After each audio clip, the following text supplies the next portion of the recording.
Alright. So what were we up to? We're at chapter 3. I'm gonna turn the, No. I was gonna turn the music down, but I think it's okay. I'll turn it down, actually. Alright. And again, because this isn't a Kitty Roberts book, there are no POVs. It's all from the reader's perspective, which, goddamn, I love that shit, man. Anyway, to recap, the males made their offering to the queen, and Catan, our main protagonist here, offered a shitty fucking root, and which like bled, it had like blue ooze coming out of it, and he combined that with his like red blood, and he made purple. And the queen was like, I don't know, was so turned on by the fact that he brought this purple color to her that, you know, she wanted to mate with him. But that was unfortunate. Unfortunately, he did not consent, and he ran away. Meanwhile, there was an attempted assassination towards the queen, and the queen killed the assassin. And that brings us to now. Let me just make sure. Yeah, they were heading out, right? They were leaving. I don't know why they were leaving.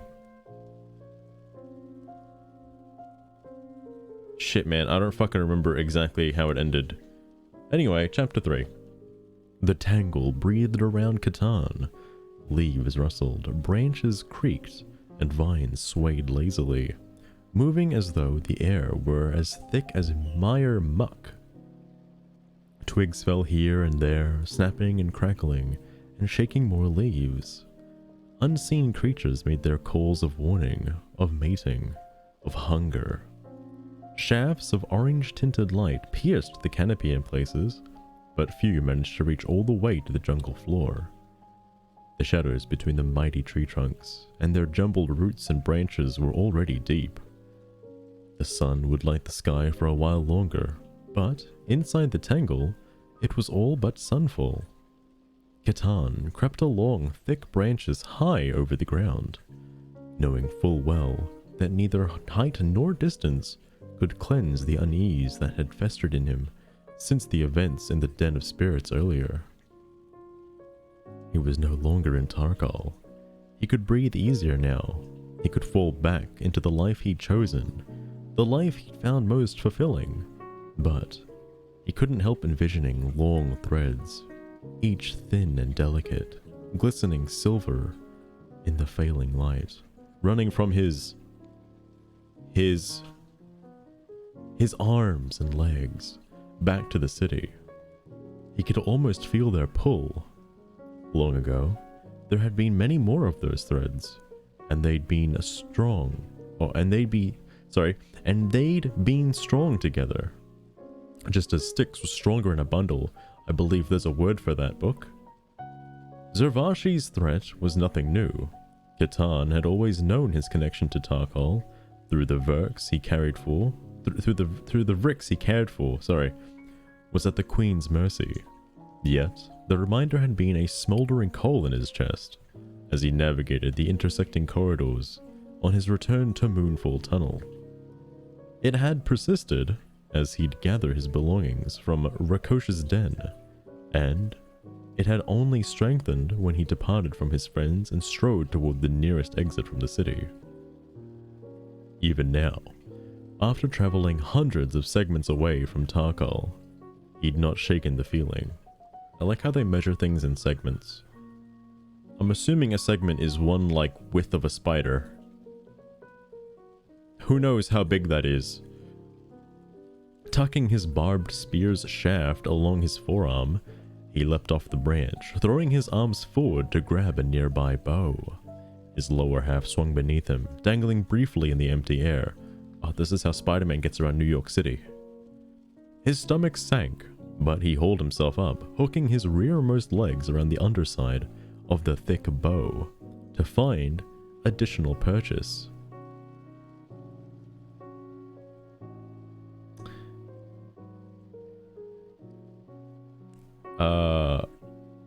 Sure.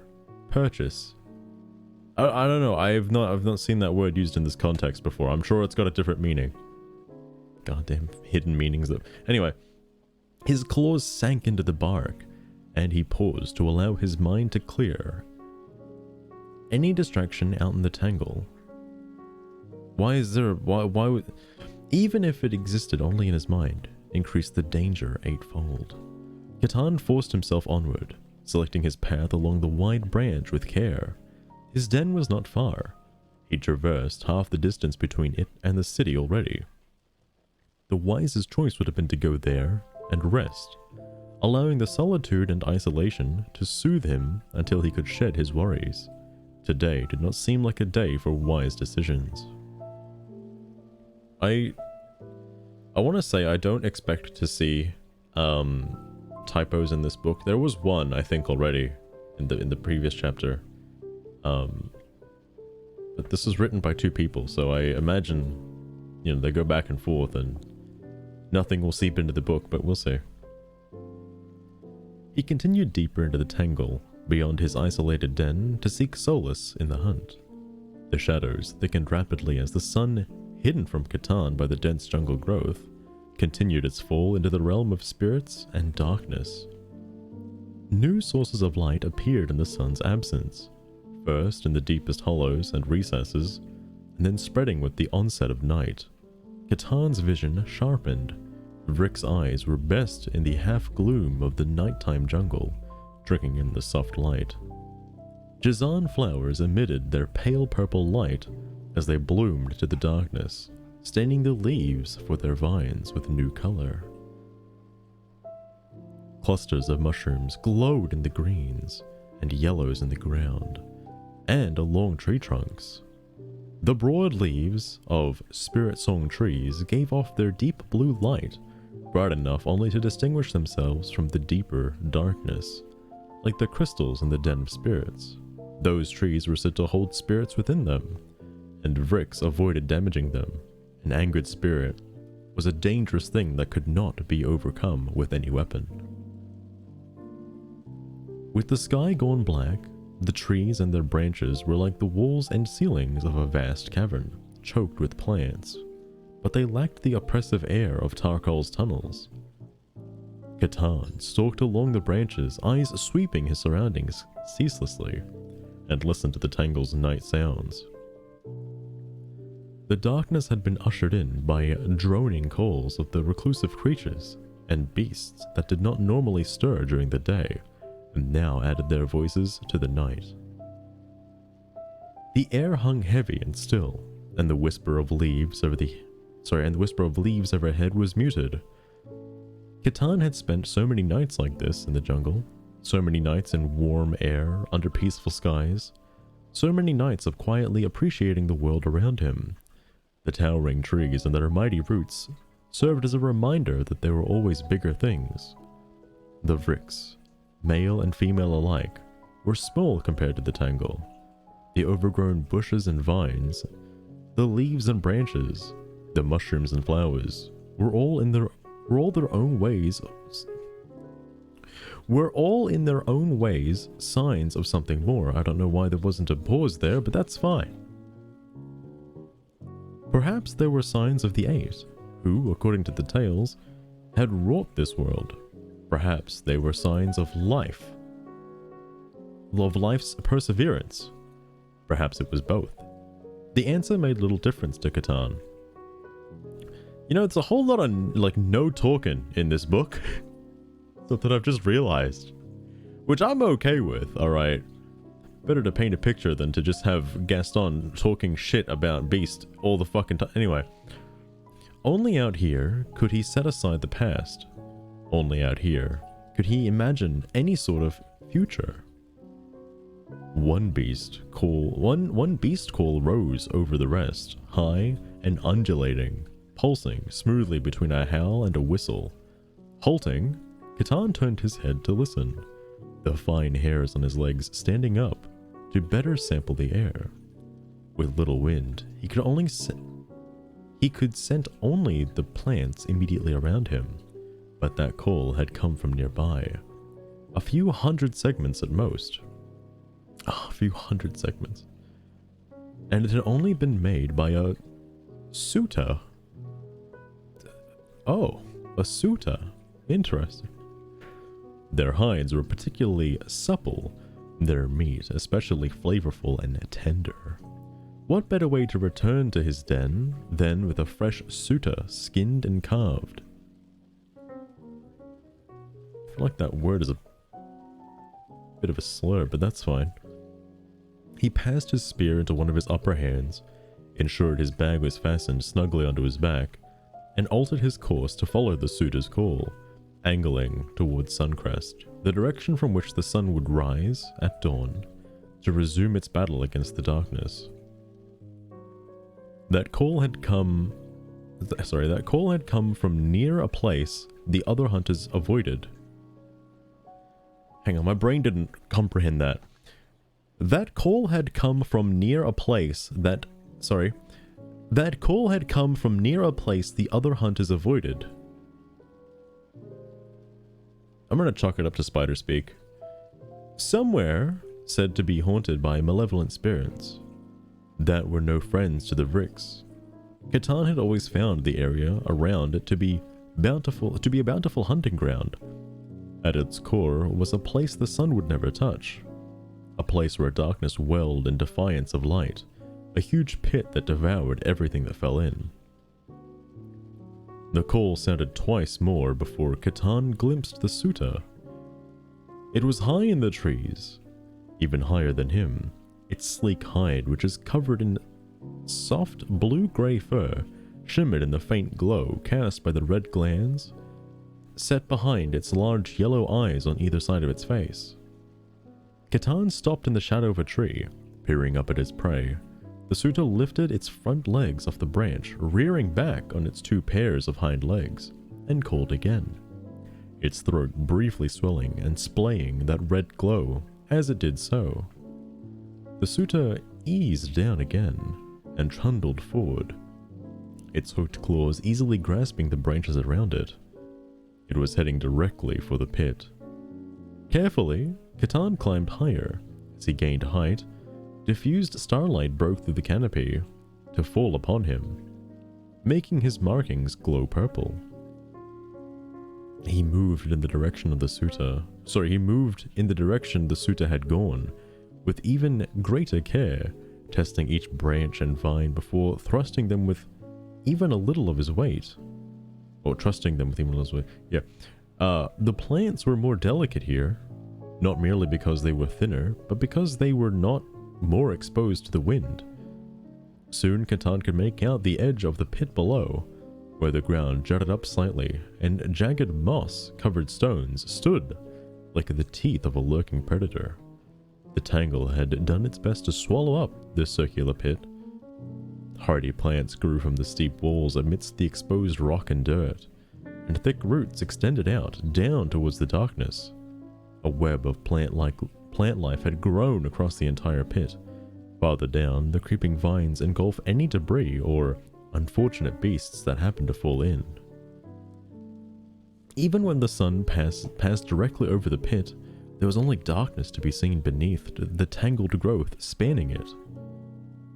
Man, a lot of words tonight. When the rocks Catan had tossed into the pit hadn't been stopped by the plant's web, they'd fallen another few heartbeats before landing. Now they're measuring in heartbeats? Alright. Either with a dull thud or a splash. The boughs of the surrounding trees had strained to span the hole, but it was too wide. The branches only extended about 10 segments in the air over the pit, less than a sixth of the way. As Catan passed over the pit, he felt a change in the air. Some unseen energy, faint but impossible to ignore, thrummed around him. It had always reminded him of that lightning storm energy. Dude, is he Miles Morales now? Though this was always present, always constant. Legends told that long ago the Vrix had been assailed by a huge fiery beast that had required all the 8 to overcome. The Shaper and the Delver had dug this pit, and the Hunter had lured the beast here, far away from the Vrix whose injuries were tended by the Broodmother. The Protector and the Flamebearer had used all their might to banish the monster to the darkness below. Then, the Weaver had assisted the Root Singer in creating the web of plants to keep the creature trapped forever.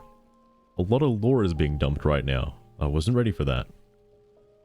Tarkal's other hunters feared rousing the beast from its slumber. Catan was not sure he believed all that, neither did I, and he'd been tempted to find a way down to discover the truth of it, but he could not deny the unnatural energy this place emitted. And he swore he had seen a light below on a few occasions, the merest hint of fiery orange. He flattened himself along the thick bow and searched the trees for his prey. A flash of red caught his attention ahead, only slightly above him now. Leaves rustled as the suitor leapt from branch to branch. Catan followed. Glancing down, he glimpsed at the soft blues and greens shed by the leaves in the darkness, making the pit seem almost welcoming. But there was something beneath it for an instant, that orange glow, like a fire smoldering in the deep, there and gone in an instant. Though it should have reinforced his misgivings. Though it should have lent weight to the stories, that glimpse only intrigued Catan. If nothing else, the bottom of a cursed pit would have made a good place to hide from Zavashi and the Queen's Claw. Not far away, the suitor worked its way along a thin, trembling branch that extended past the rest into the open air over the pit. Throat swelling, the creature released another undulating howl into the night's air, as though it were calling directly to those glimmering stars. How much do you want to bet the branch is going to break when Catan steps on it and they're both going to fall into the pit? Did you bet correctly? About to find out. Catan crept closer, shifting the coil of the silk rope attached to his barbed spear into his lower hand. The bows shook beneath his weight, which was much greater than the suitor's, but he needed to only clear a path to make his throw. The suitor howled again as a gust of wind swept over the tangle, shaking the trees. The dark clouds blocking out a portion of the night sky shifted. The clouds shifted, revealing the 2 moons just over the canopy. The suitor's fur took on a silver sheen in the moonlight. Catan hefted his spear, closing his fingers around the familiar groove worn into the shaft. He waited only for the swaying branches to ease. Man, wish I could close my fingers about my shaft. A tremor pulsed through the bow upon which Catan was perched, faint but distinct from the vibrations caused by his weight and the wind. I just realized I don't think I changed... Yeah, I didn't change my Go Live notification. Oh well, I hope nobody's coming here for Mega Man, because you ain't gonna get any fucking Mega Man. Unless Catan is your Mega Man. But I suppose he's more of a Spider-Man. Hence the Spider-Man on stream. Anyway. A tremor pulsed through the bow upon which Catan was perched, faint but distinct from the vibrations caused by his weight and the wind. Pressing the tips of his mandibles together, he turned his head to glance back towards the trunk. Several dark shapes were moving in the shadows of the leaves. A set of 4 eyes briefly caught the moonlight, flashing yellow. Those eyes were not directed toward Catan, they were focused on the suitor. Catan stilled himself, watching as more of the... This is a real word. I'm gonna say zixals? I'm gonna use the word zixals for this because it's like Piscal, but change the P to an X, and you get the word. As more of the zixals crossed the branch patches of moonlight, Their tough, molted hides were covered with long, black-swept quills along their spines and their front legs. 4 in total were longer than their rear pair. Oh, they're a type of spider, are they? All tipped with hooked claws, ideal for climbing. This was a small pack. He only counted 5, but Zixals were dangerous in any number, despite being only half the size of a full-grown male Vrix. The Zixals prowled toward the suitor, focused intently on their prey. The surrounding branches creaked and groaned under the new weight, dipping with every finger length. Hold on. How does he know how long a finger is if he's measuring in segments this whole time? He does have fingers. I'm stupid. The Zixals advanced, something tightening in Catan's chest, squeezing with as much force as the queen could have mustered. The suitor turned abruptly, fur bristling and long ears snapping up.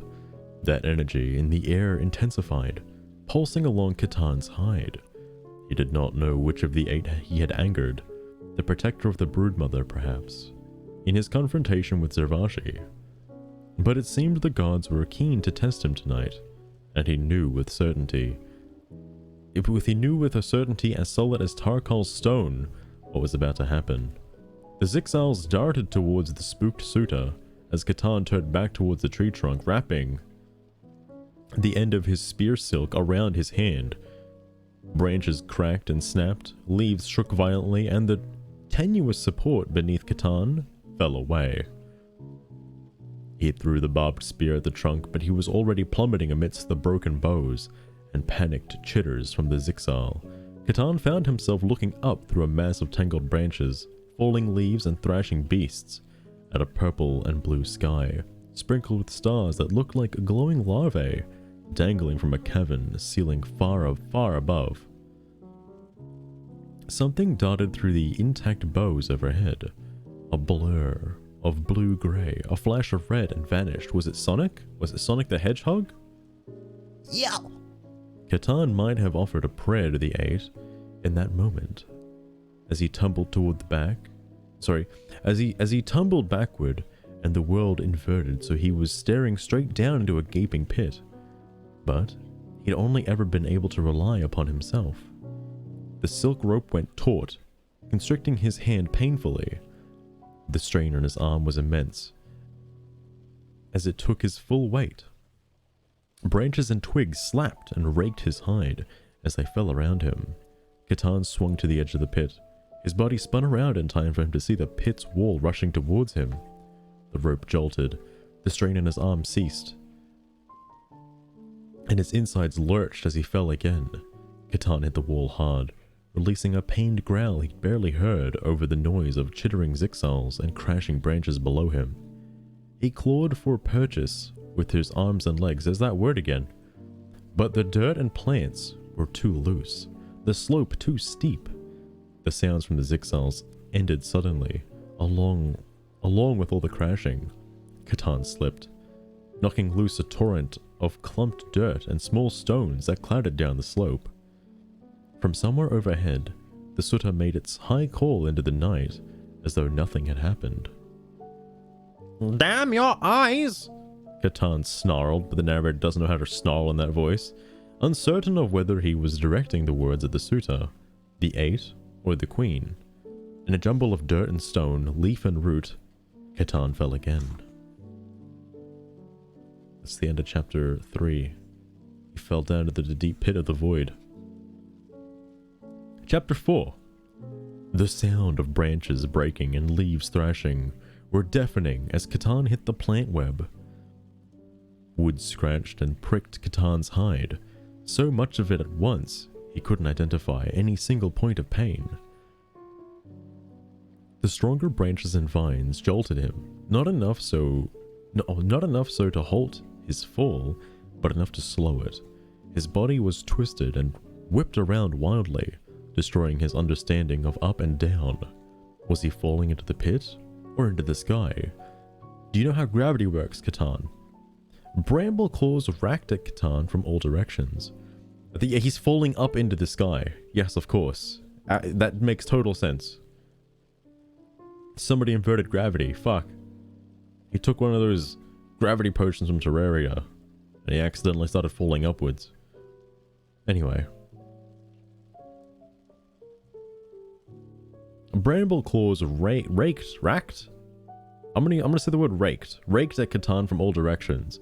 1,000 hands, all trying and failing to catch hold of him. The tangle of plant growth seemed endless, but all too soon. He'd smashed through a layer of dead, brittle, particularly biting branches. He lashed out with arms and legs, made numb by pain, in search of something, anything to grasp.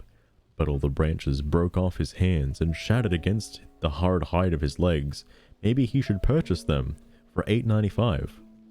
He glimpsed into the darkness below, darkness bearing that strange orange light. Catan plunged into that darkness. His body rotated again. Dude, he's doing a 1080.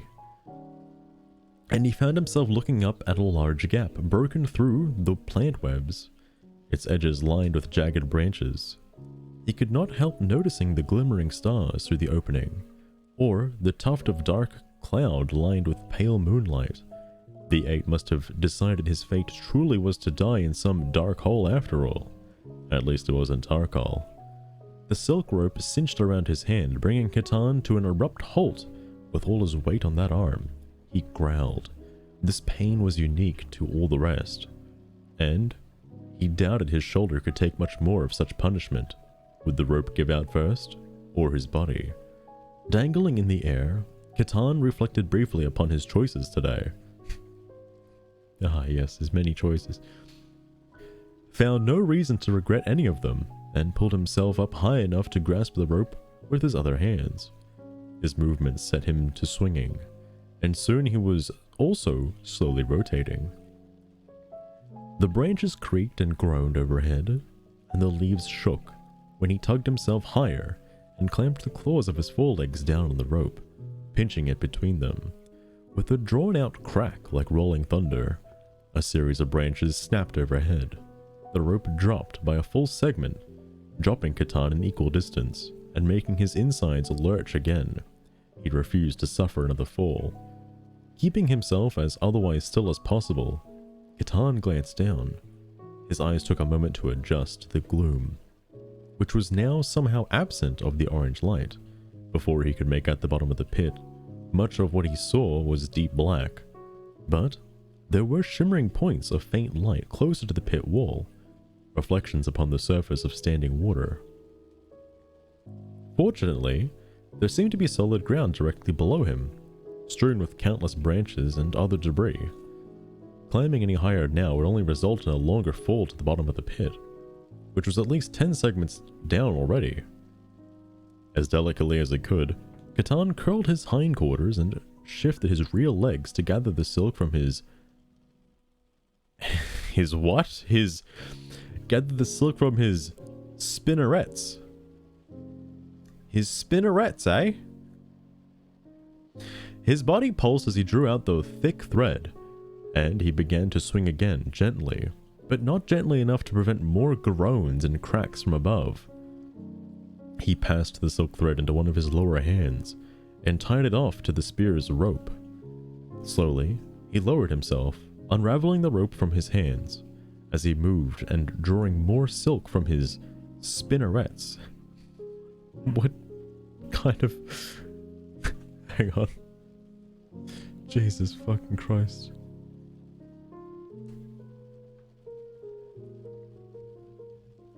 His spinnerets. As soon as he was close enough to the ground, he stretched his rear legs, setting their tips down to reduce the strain on the rope.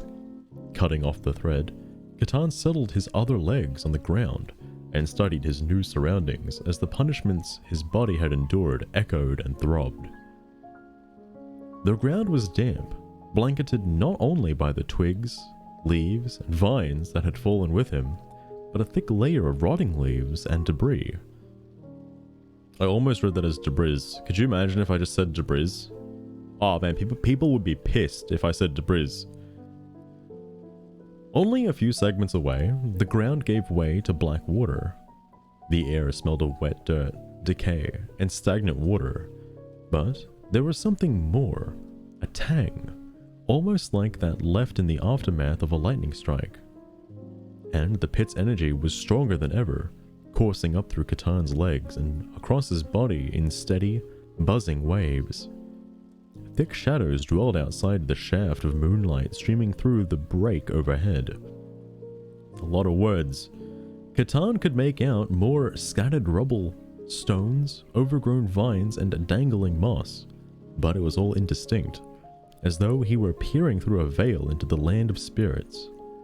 Orange light flared behind him, bathing his surroundings in an eerie glow that cast long, deep shadows. He glimpsed every thing more clearly. Untold years of rotting plants and leaves, piles of broken branches, boulders, and roots coated in muck and moss, standing puddles outside the surrounding water, and even bones amidst it all. Cataan spun toward the source of the light and stilled. His mouth opened, and a sound might have come out, a gasp, perhaps, or some oath to the gods, but he couldn't be sure. Just as he couldn't be sure of what was before him, something huge jutted up from the ground, big enough that part of its base was in the water, something far too big for the orange light to fully illuminate. Cataan couldn't even get a complete sense of its shape. It was simply too large. The light was positioned at least 8 segments above the ground.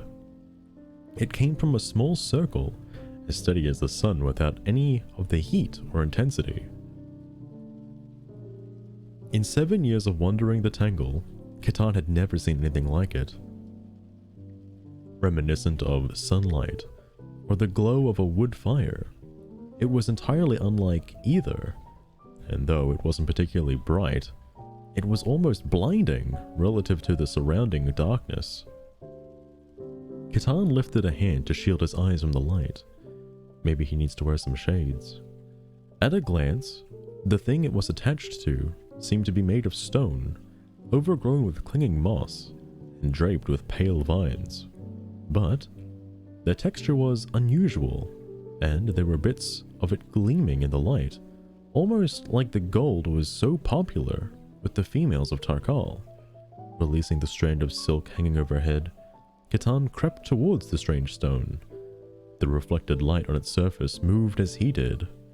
The orange light went out. Cataan stopped, barely keeping himself from trembling as the unknown energy coursed all over him in the darkness.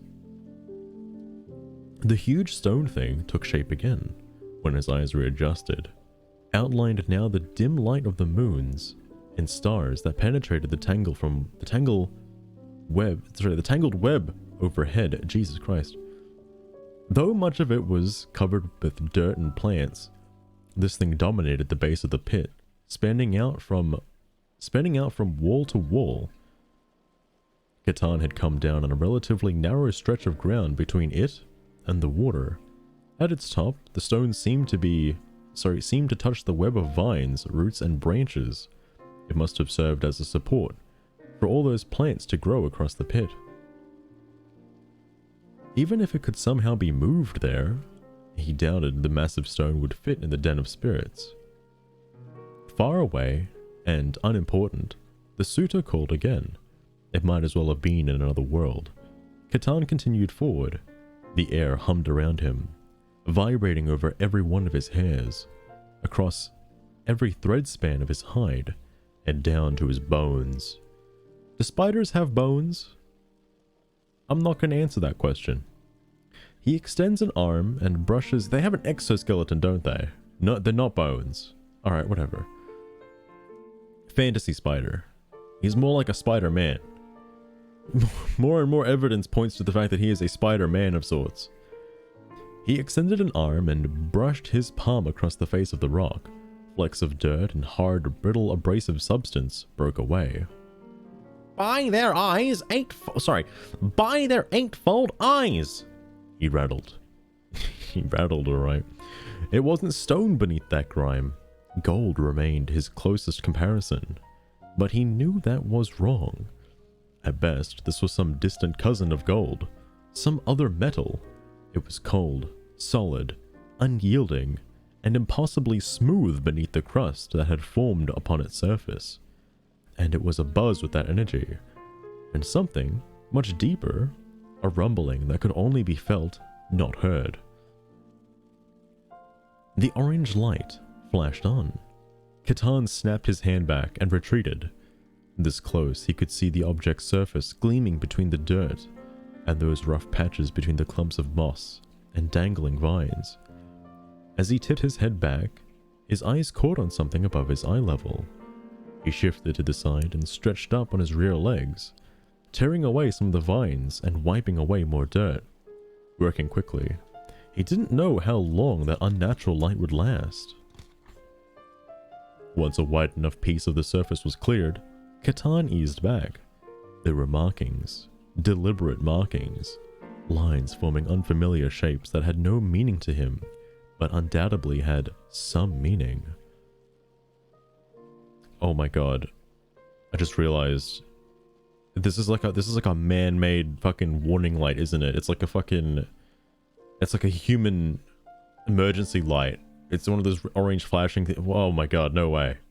No way.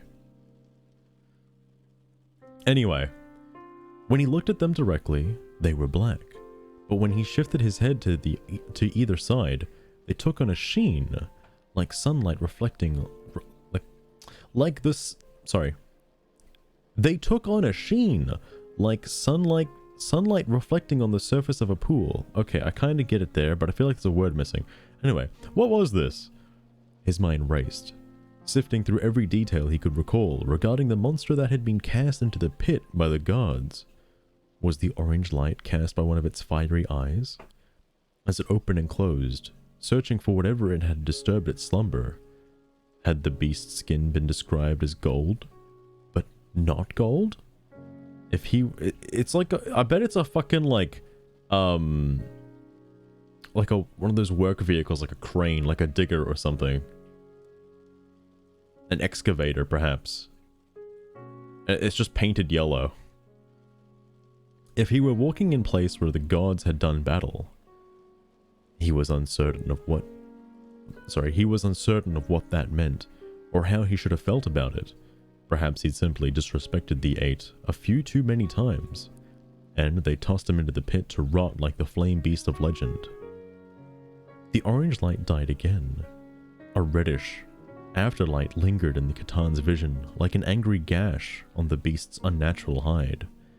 But that afterlight didn't fade as his eyes readjusted. Catan's mandibles twitched, and he found himself longing suddenly for his spear, which was still lodged in the web of plants above. There really was a gnash in the side of this thing. Catan approached the opening. It was nearly twice as tall as him, wide enough to allow a female Vrix through at the base, but barely stretching a handspan across the top. The outer material was mangled and bent around the edges. Thick vines and moss hung over it in places. But there were other things dangling and protruding within, some of them vine-like, some bone-like, most of them hinting at that odd metal luster through the grime. Dirt and debris had flooded in the base, which was angled slightly downward from the ground. This was like the mouth of a cave. Not that he'd seen a cave like it. Is he in the driver's seat? Is that what's happening right now? As large as that opening was, the damage and debris made it difficult to see far inside. Catan had the impression of a cavern beyond, or perhaps a chamber. He must have recognized the foolishness of what he did next. He must have realized that he was beckoning death, but something deep and mysterious drove him, something beyond explanation or understanding. Catan brushed aside the hanging plants and entered the cave. Though the dangling vine-like things inside the... Man, I heard the word cave like way too many times, and now this word has... I looked at it and I was like, why did they spell cave incorrectly? And it's like, no, it's gave. Fuck me dead. Though the dangling vine-like things inside gave way easily as he passed, he occasionally felt the scrape of sharp edges against his hide. The red light strengthened as he navigated the debris around him, and so did the thrumming in the air. It was relentless now, and it was everywhere. Even in the dirt beneath him, he emerged in a large chamber that was flooded with red light, making everything seem dark. The floor, ceiling, and far wall were broken, split along the same line as the gash through which he had entered. To one side, a sharp decline led below ground level. To the other, it was on a far more gradual incline.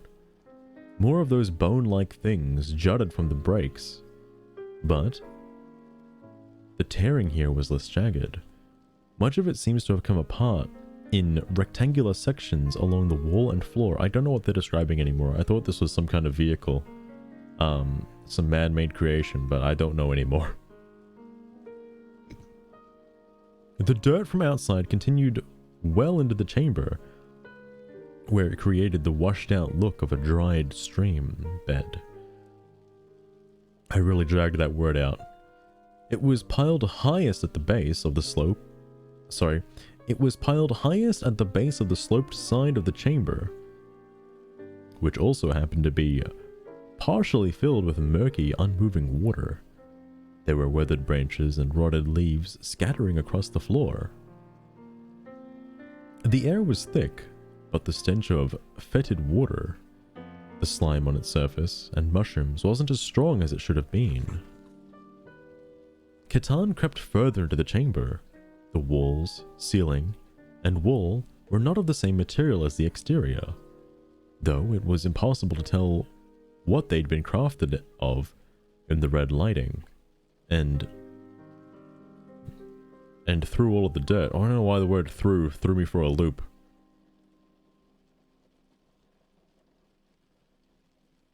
Wait, that is wrong, isn't it? Hang on. No, that's right. It's through. God, I'm getting it fucking confused with another word. Also meaning through. Yeah, no, that's the right version of through. Oh my god, I don't know why it looks so weird. I think it's because, the word through, if you look at it long enough, you can see the words rough, though, thought, like, rug, fucking, there's so much shit in there. Anyway, still, he'd never seen such clean angles in a structure. Had never seen that fit together so smoothly and sleekly, as though they'd been woven from the finest silk rather than shaped of stone or some other solid substance. But most curious of all were the large objects along the walls. Some of them had been tipped over or displaced, but many more were lined up in neat intervals, covered in dust and dried mud. Catan might have guessed they were cocoons of some sort, left behind by unknown creatures, as some of them appeared to have opened. But that didn't seem right. There was nothing natural about this place. So it's like a man-made mine, essentially. Oh, maybe there are fucking corpses in body bags that are cocoons. Catan approached one of the opened objects. A significant portion of the inside was hollowed out, like some sort of basket, like a pipe? But it seemed large enough to fit a broodling within, even a broodling on the cusp of maturity. It was at least a segment and a half long and half as wide. The inside was caked with mud and slime, some of which glistened in the red light. The pit likely filled with water in the flood season, and it did not seem like this chamber was spared. Moving to the next of the cocoon things, Catan placed his hand atop to wipe away the dirt. The build-up flaked away to reveal something smooth and slightly curved beneath. Catan's mandibles clacked together as he cleared away more of the dirt. The smooth material was clouded, but light passed through. Had it somehow been shaped of colorless crystal? Oh, glass. Glass is what...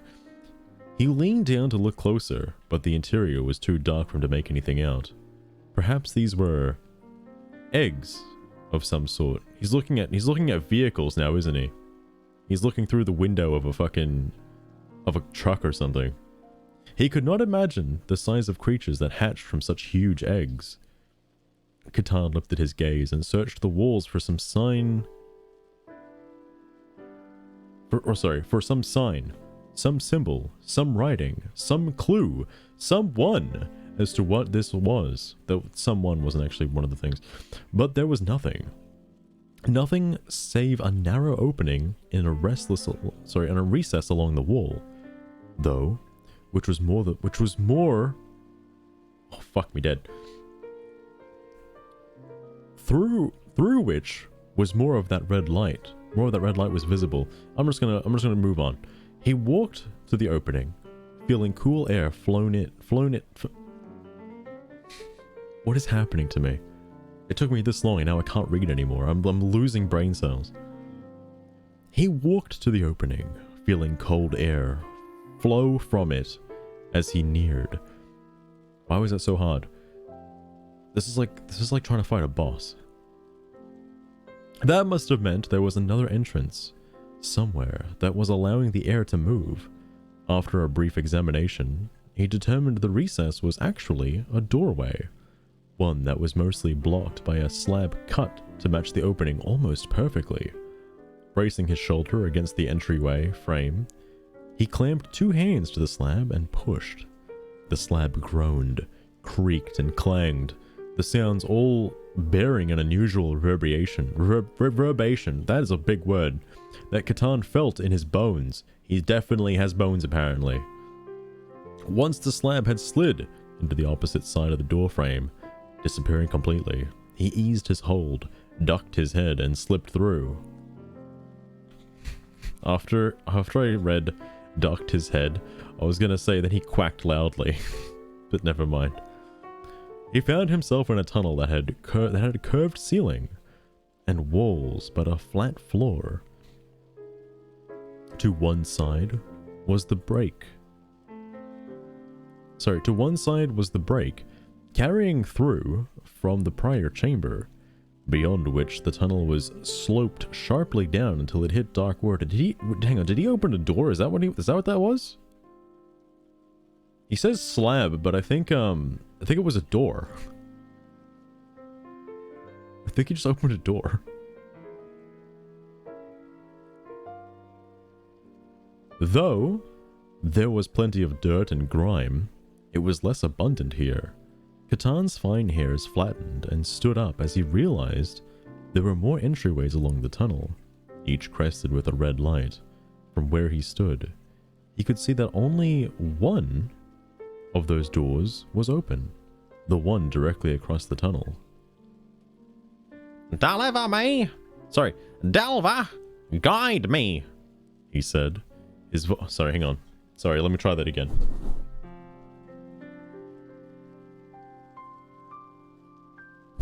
I wasn't... dude, if they're gonna make it sound like he was echoing, alright, I'm gonna do my best. Just try and, you know, paint the scene, so to speak. Holy shit, I lost my position in the book. Delver! Guide me! He said. His voice echoed along the tunnel, stretching into something unfamiliar. If ever the 8 heard the pleas of their children, Catan doubted they would answer in places such as this. Places as this shouldn't have existed. He crossed the tunnel, braced his hands to either side of the doorway, and leaned forward to peer inside. The large chamber was like the first in all ways, but two.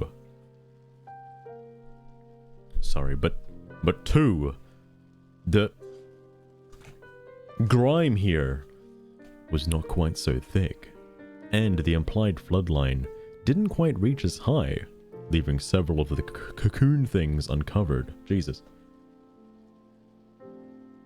One of those cocoons near the break in the floor had split open. Dirt coating the bits jutting from its shattered shell, but they did not command half as much of his attention as what he saw through the top. where that clear, crystal-like material had broken away. Bones. Rattle me bones! So yeah, he's looking at cars, essentially. He's looking at cars, and the windshield has broken on one of them.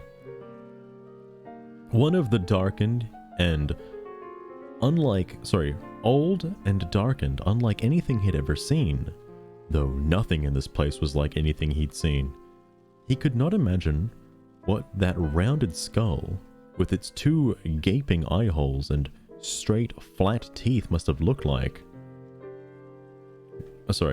Must have looked like with muscle and hide still attached. He'd encountered no such creature, whether living or dead. The skeleton was partially out of its cocoon. Out of its cocoon. The head and one arm sticking through the shattered top. The skull was cracked, a wedge of it having fallen away, and there were shallow gouges in the arm bones, as though left by deep cuts. Catan checked the other cocoons, though most were too hard to see through because of their clouded covers and poor lighting. He glimpsed a few more of those strange skeletons in a few. Watch out. I didn't know we were still in Halloween. There are spooky, scary skeletons about. It seemed impossible that his confrontation with Servashi had occurred earlier, this very day. Impossible that Tarkal lay less than half a day's travel behind him. Again, there were no markings on the wall, no carvings or sculptures to offer insight regarding the nature of this place or the creatures. Perhaps it was a burial chamber? Dun dun dun? No way. What I'm like curious about, this is the part that confuses me, and I know that my question is going to be answered because I can already predict what's going to happen, but how, if they are this close, if human civilization is this close to the spider den, how is it not talked about before?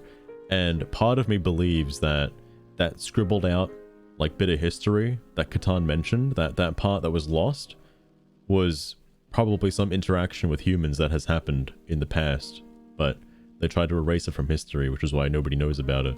That's my guess. The Vricks had such chambers in their deepest parts of Tarkal, where countless holes had been bored into the stone for dozens of segments down. Dead Vricks, wrapped in raw silk shrouds, traditionally spun around their kin, were laid to slumber in those chambers, forever under the care of the Eight. Did this place serve a similar purpose for these odd creatures? A thoughtful thrill sounded in his chest. He'd explored many dark, hidden places, and he discovered a few old burial chambers and abandoned dens in the process. But he'd seen nothing like this place, and each of his questions about it seemed only to spawn 3 more without ever being answered. Just like the movie Lost. What did this place have to do with the ancient story?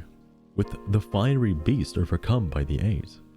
Exiting the chamber, Catan glanced along the tunnel, first toward the portion that was lost beneath the water, then toward the other, where sealed entryways lined the corridor on either side. He tilted his head and turned to face that side of the tunnel. All of the doors had red lights over them, but one at the limits of what he could see. The door had a green light that was barely visible in the red glow. His legs were moving before he'd made the decision to check that door, and he didn't fight them. Why was one light green? What did it signify? Within a few segments,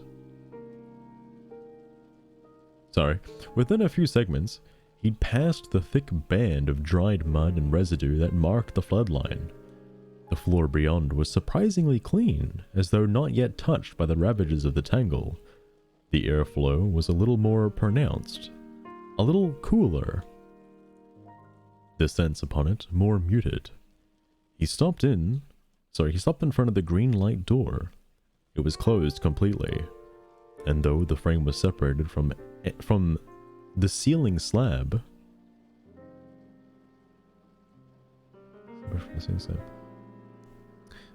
I do think the ceiling slab he's referring to is a door. That's my guess. There was no apparent gap. Not even anything significant enough to work the tip of his smallest claw under. Catan tried anyway, poking and prodding around inside the door frame, pressing his claws against it in search of purchase. There's that word again. The word of the day, purchase. He needed only a strong enough grip to force it open, but the door slab was smooth and hard, and it refused to yield to his efforts. Even when he curled his fingers and raked his claws against it, he failed to leave the smallest mark. Spreading his arms, Catan slapped all four hands on the doorframe and bowed his head. There was a strange noise from somewhere around him, a soft but startling tone that made him recoil from the doorway and dart his gaze around. It wasn't until his attention returned to the doorframe that he'd noticed a faint green glow emanating from beneath one of his hands. Slowly, he lifted that hand. The section of the doorframe, he revealed, was set apart from the rest by a thin black line, and was now glowing the same green as the light above the door. Though it was pulsing slowly, a glance along the corridor confirmed that each doorway had one of those little rectangles, but none of the others were lit up. Oh, so like a keypad entry, like, you know, the place where you swipe your card and you get to go through. There was a long, soft hiss overhead. Catan's eyes darted up in search of the source, but he could see nothing on the solid curved wall. The door in front of Catan slid open with a sound unlike that of the wind blowing through tall rock formations, and disappeared within the wall. But the real wonder wasn't a door moving by itself and vanishing. It was the other chamber beyond. The space was completely devoid of dirt and debris. Not even a speck marred the gleaming floors and walls. Neither was there any plant or mushroom growth to be seen. The light was pure white, cast by large glowing circles on the ceiling, ceiling lights, and seemed even brighter, briefly, than the sun. The air that flowed from the chamber was clean, cool, and almost entirely scentless, possibly from an air conditioner. He doesn't know how that was possible, but the lack of understanding applied to everything here. For the first time since he'd appeared in this place, Catan knew its true colors. The floor was polished black with a large square pattern etched into it. The walls were white as a peaceful cloud with faint depressions in them at regular intervals, but their lower thirds were dark gray. Several large rectangular patches on the walls looked almost like paintings, but the images and symbols within them were crisper and more vibrant than anything painted by Vrick's hands. And these gave off their own light. Some of them also happened to be moving. The blend of uncertainty and curiosity within Catan resulted in a jagged, hot feeling in his torso as he approached the nearest painting. There were 20 images within it.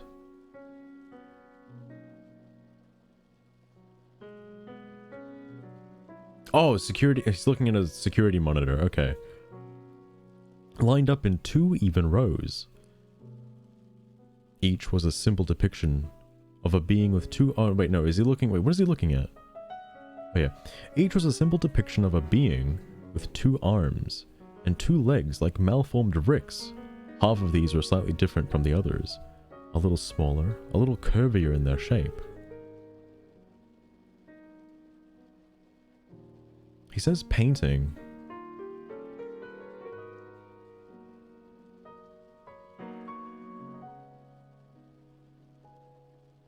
I'm sure it's just photos of the employees that used to work here, but... Alright, anyway. 12 were dark red. The color that... 12 were dark red, the color of spilt blood. 8 were bright green. The latter were the source of the movement in the images. Meaningless symbols, similar to the ones he'd seen outside, were below all 20 images. But the symbols beneath the green images, were changing every few moments.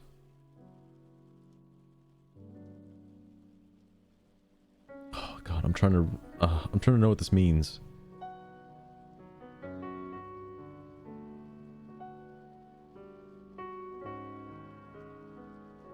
symbols beneath the green ones are changing every few moments.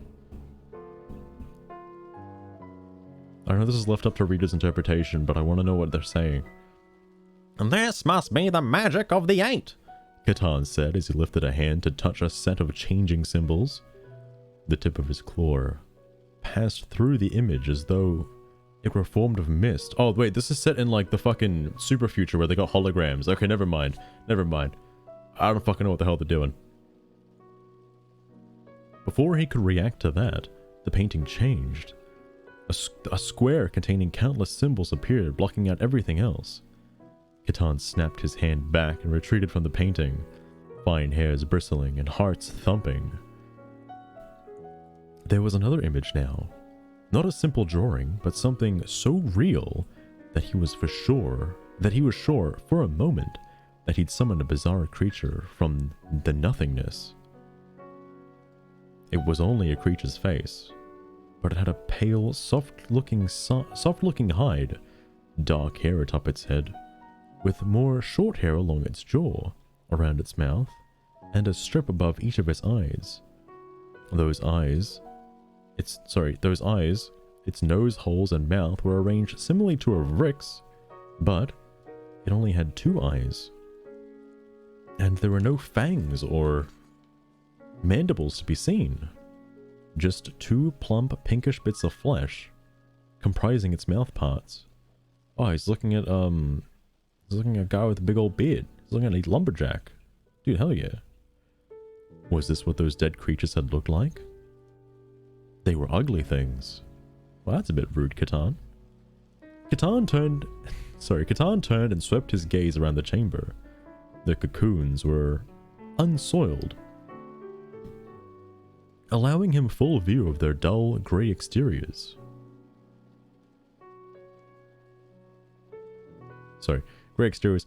Precise planes and smooth contours.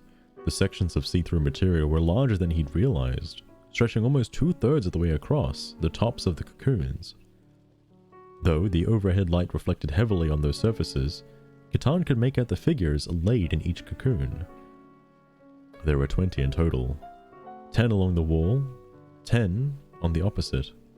He looked back at the moving painting, which still displayed the creature's face, and all those symbols. Tentatively, he extended an arm, bringing it nearer and nearer to the painting. With a flick of his wrist, he raked his claws through the image and immediately withdrew his hand, which had touched nothing but empty air. The symbol-filled square vanished, revealing the original image. Were the creatures in the painting somehow related to the cocoons? Turning away from the painting, Catan strode to the far end of the chamber, glancing at the cocoons as he passed. 8 of them had small squares of light filled with more symbols on their fronts. The rest were blank, and each of the blank cocoons contained remains. 3 held only bones. The other 9 creatures seemed somewhat fresher and more intact, though their hides had a leathery look that reminded Catan of dead, dried strips of meat. Catan studied each of them as he walked toward the doorway, trying to hold back the many questions forming in his mind. He doubted any of them would be answered now, if ever. The cocoons with light on their fronts all seemed to contain creatures that were so recently dead they almost looked alive. But could anything living be so utterly motionless? How the fuck have some of them decomposed into bones and yet some of them are still like freshly dead? Like what? They're just putting like new bodies down here? Bringing in new cars and just throw them in this fucking tunnel? Like I'm sure there was a cave-in and, you know, a lot of people died or something. It's my guess anyway.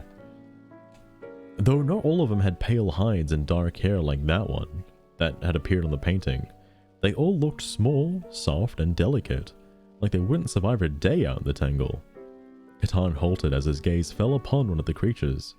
He noticed first its long hair, which was gathered around its head, in shimmery strands that were like gold spun into thread. Wrecks had smoothed the silken hair on their heads, but this creature's hair seemed softer and fuller. It wasn't straight, Waves ran through the strands like ripples on the surface of a pond. He crept closer, leaning forward to study the creature. It was one of the smaller, slighter ones. Pale of hide and lithe of limb, like the others, it was clad in some sort of cloth that covered its torso, upper arms, and upper portions of its legs. Two separate pieces of fabric as far as he could tell. He knew just by the look of the material that it wasn't silk. The pink flesh around the creature's mouth was full and plump, like a pair of juicy larvae laid together and round mounds pressed up from its chest, pulling that white fabric taut. Ah, the boobies. The creature's eyes were closed and lush. Dark hair from its eyelids rested upon its cheek, in bold contrast to the pale hide. There were also two thin strips of dark hair above its eyes. These creatures were bizarre, even repulsive in some ways, but there was something about them that intrigued Catan. That wasn't right. There was something about this one that fascinated him, some sort of beauty that could not be placed unlike anything any of Rick's had encountered, something that didn't belong in this world. Were these creatures from the shadowy world of spirits? Was it possible for spirits to take flesh worms and walk as living beings? Catan shifted his gaze to the creature's limbs. They, like everything else about the creature, were small. Its fingers were slender. The claws at the end were short and blunt. And it had an extra finger on each hand. But somehow, those fine-fingered hands didn't seem odd and unbalanced. There were vine-like things sprouting from its wrists, legs, neck, some of which were thin enough for Catan to see fluids flowing through them. Some dark as blood, one dull as amber, the rest colorless. His time out in the tangle had taught him better, but he longed to touch this creature. He longed to know if it felt how it looked, if its hide was smooth and yielding, if its hair was softer and fluffier, if its hair was softer than fluffed silk. Succumbing to such urges out in the jungle only invited danger. Anything that appeared so harmless, so inexplicably alluring, could only bring pain and doom. Nothing good could come from it. Still, he braced his arms in the exterior of the cocoon to lean even closer, not immediately realizing that his lower left hand had settled directly atop the patch of light on the cocoon's front. Oh, are we already getting to this point, are we? A light flared to life in the cocoon, illuminating the creature inside fully, and making its hide seem so thin and pale that Catan glimpsed disturbingly blue veins running just under its surface. From everywhere and nowhere came a soft, smooth voice, unlike anything the Vrix, unlike that of any Vrix, speaking garbled, meaningless words. Oh no. This is what I've been warned about. You guys can speak English, yeah? I might need a bit of an English lesson after this one. Cause Catan can't understand English. So to him, English sounds like Colonist Avi Foster number 210 normal vitals. Wait, hang on, this is like real English. Wait, what the fuck? Hang on. 2-1.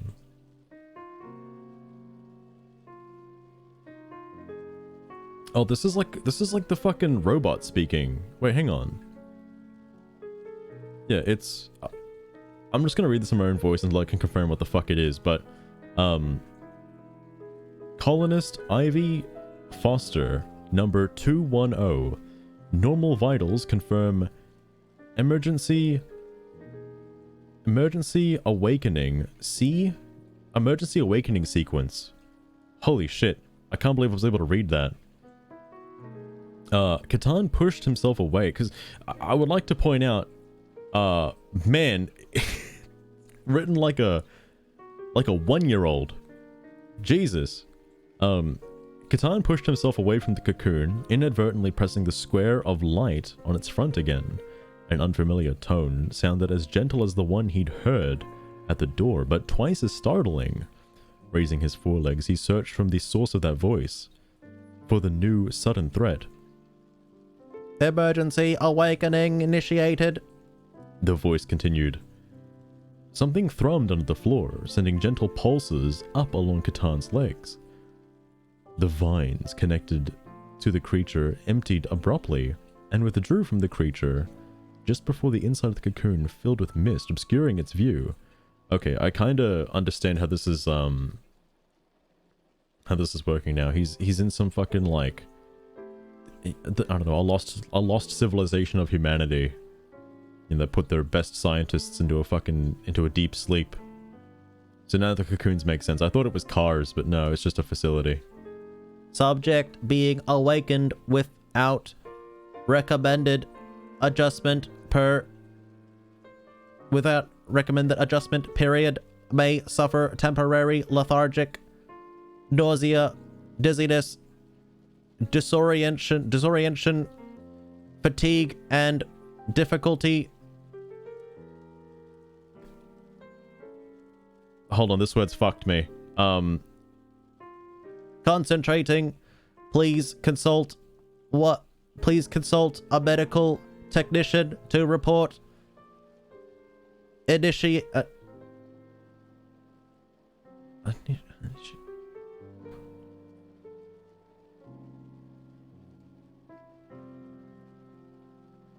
The last words fucked me.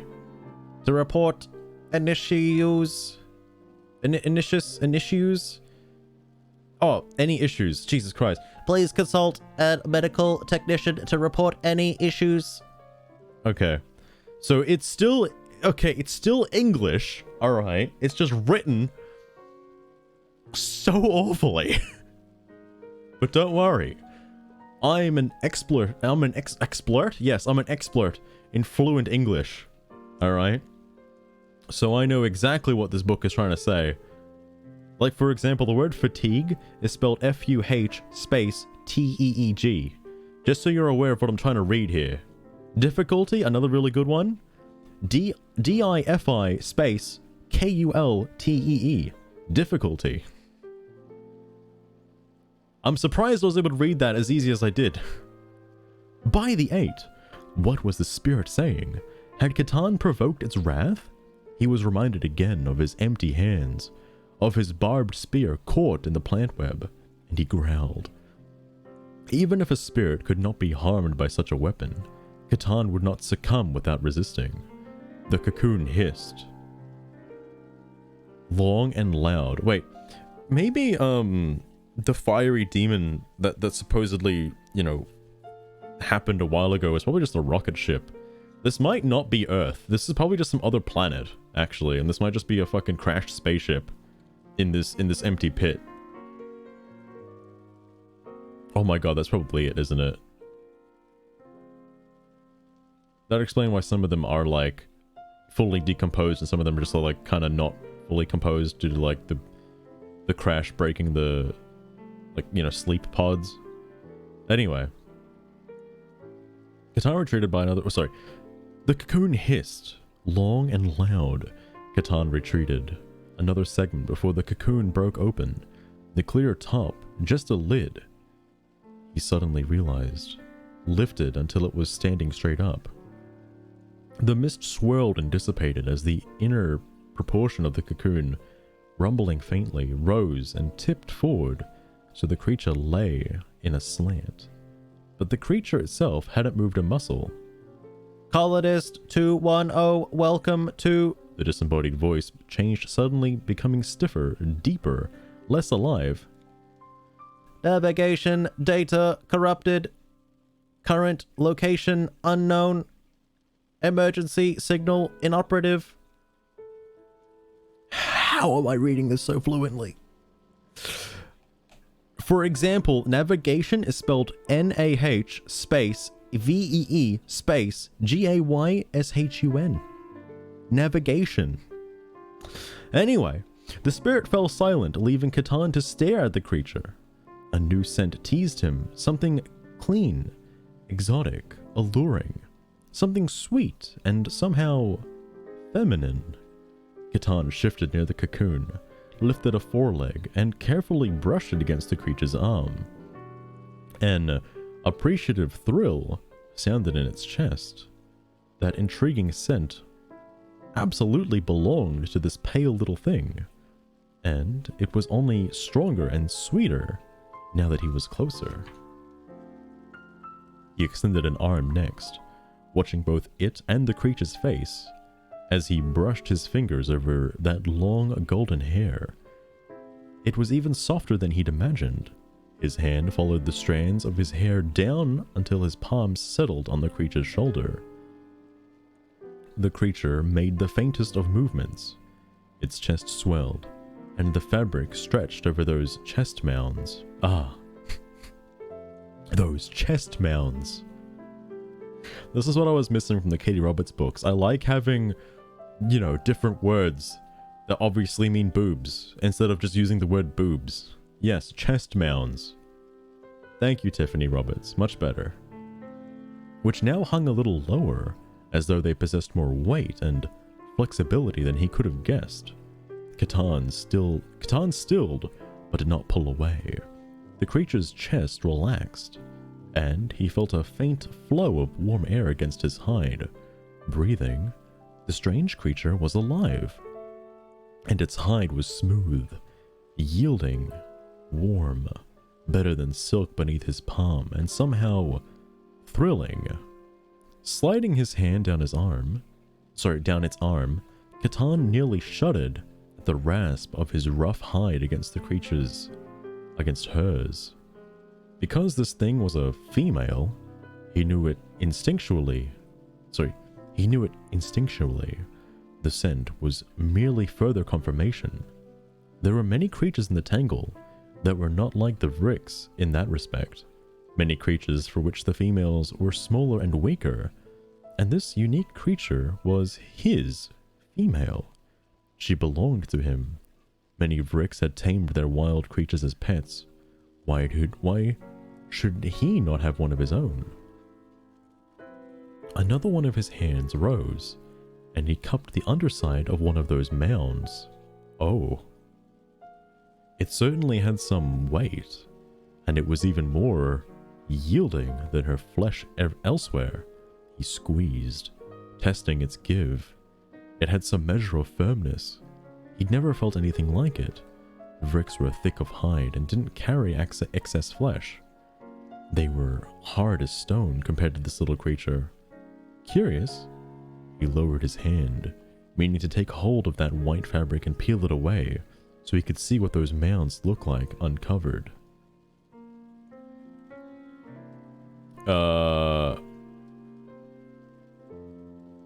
Auxiliary power.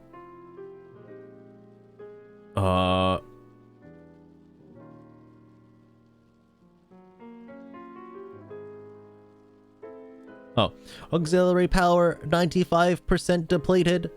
Total system failure in approximately 2 years, 97 days, and 12 hours. Alright, the hours fucked me. Because I would like to point out, the and 12 hours is spelled END space TWELLV space OWRS. Good English. The spirit announced, back to its prior calm tone. Please evacuate immediately. Though Catan still had no idea what the spirit was saying. Sorry, you know what I should have done? Hang on, where is it? This. Oh wait, oh well, I guess that works. Please evacuate immediately. Though Catan still had no idea what the spirit was saying, he stilled his hand and forced his mandibles down. Perhaps this place wasn't as dangerous or evil as many of his kind believed, but he could no longer argue against the truth. It was haunted, infested by powerful spirits. It was even possible this creature and her kin had somehow been trapped here by the spirits, and Catan was granting her freedom she might otherwise not have had. Regardless, this wasn't the place to study his new pet. He needed to find a safe route out of the pit, which promised to be a challenge even for a seasoned Vrix climber, especially while carrying another living creature. Carefully, he reached around the creature's body with all 4 hands and lifted her off the cocoon upon which she had laid. She was limp. She tipped against him, her slight weight barely noticeable against his hide, but he could not ignore the feel of her warm, soft, tiny. Oh, that's just the adjectives. Catan hooked an arm under her legs, which bent over it. Her unsegmented limbs were unsettling to him. Every part of this female was connected beneath her hide, the joints all but hidden. He stopped himself from studying her further. This was still not the place to do so, especially with the spirit roused. Ah, the spirit.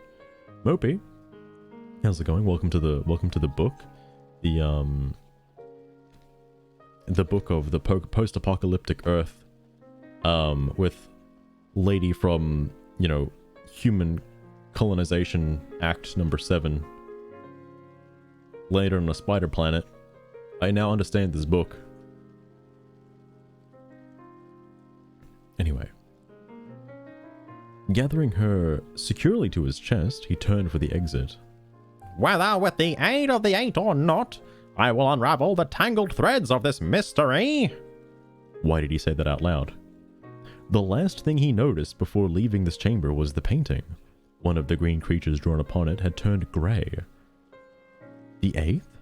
Another sign? Had he meant to fall into this pit and find her, just as Queen Takari had been meant to fall into the den of spirits and discover the crystal ages ago?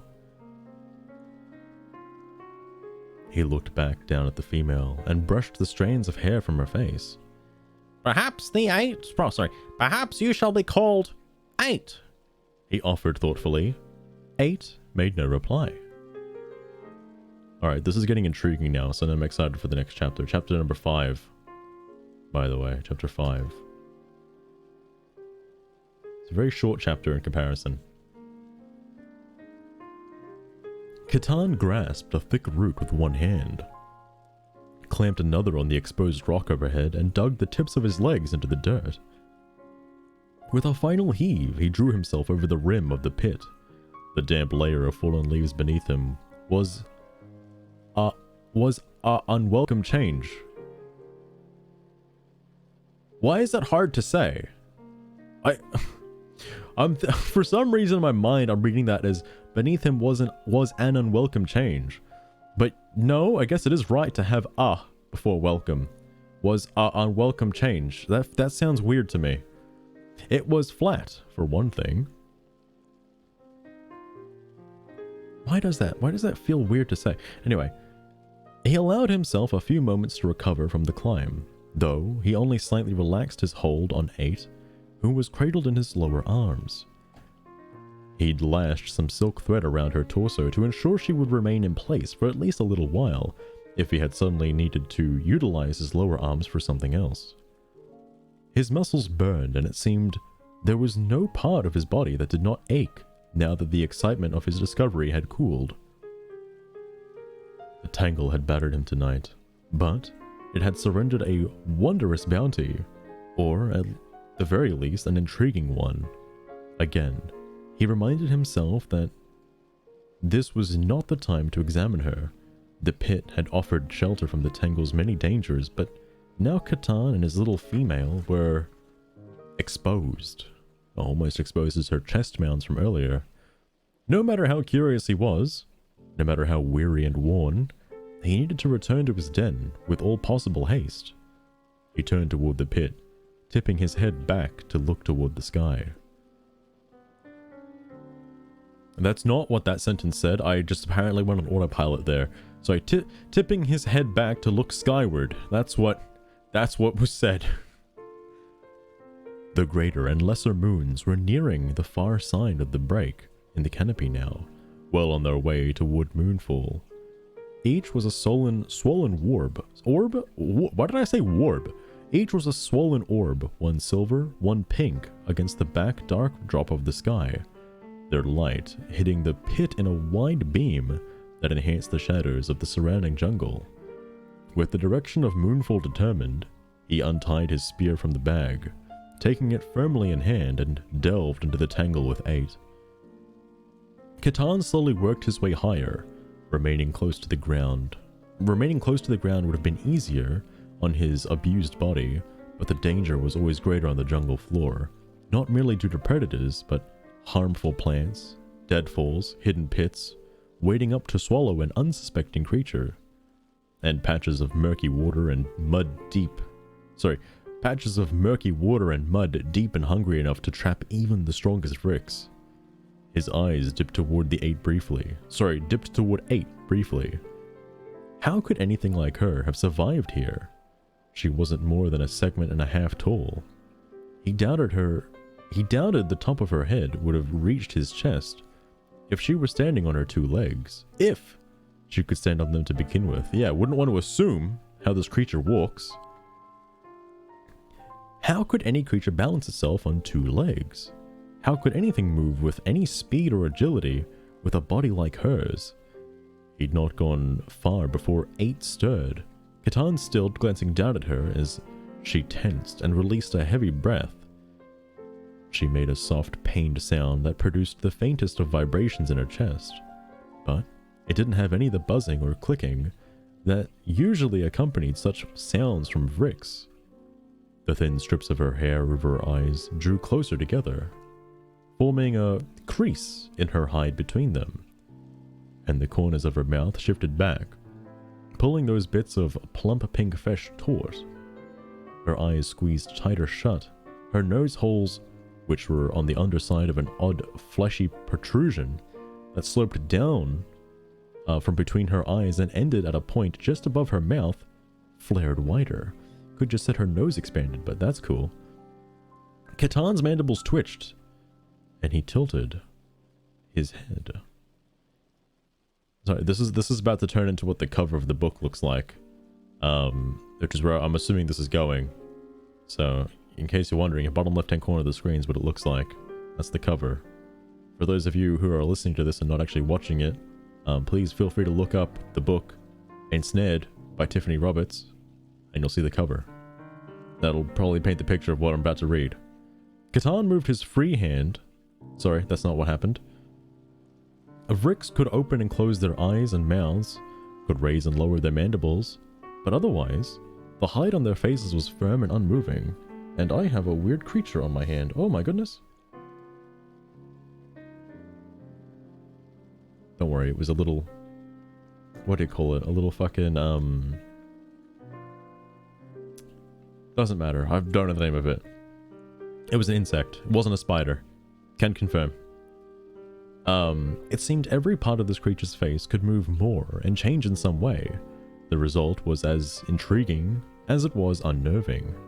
Catan moved his free hand to her face and gently pressed the pad of his thumb through the fuller bottom flesh around her mouth. The soft hide yielded to his touch, contouring itself to the shape of his finger, until it flattened against the hard teeth hidden behind it. 8 turned her face away, making her golden hair brush his forearm. His hide thrummed as though charged with thrilling energy from that delicate touch. Tiny beads of water had gathered on her skin, on her upper chest, and above her eyes. They reflected the moonlight in tiny points that made even the small flickering stars overhead seem large and bright. One of her elbows, surprisingly hard, braced against his chest and pushed. Her whole body twisted slightly, so she was directed skyward. The fabric on her torso caught between their bodies, pulling tighter, still over the chest mounds, enough so for Catan to see the outlines of their smaller defined peaks. Ah! Nice use of the words there. Humph, she said. He attempted to reproduce the sound, Humph. but rumbling in his chest. It rumbled in his chest, but he knew immediately it was not the same. Wasn't a sound he'd heard from a Rix before, and he wasn't sure how she produced it. And she ended it with a breathy noise, one that the spirit in the pit had used in some points of its words. Somewhere nearby, leaves shook and branches snapped. Catan turned his face away from 8, seeking the source of the disturbance. A large creature was prowling along one of the massive roots, just a few segments below Catan.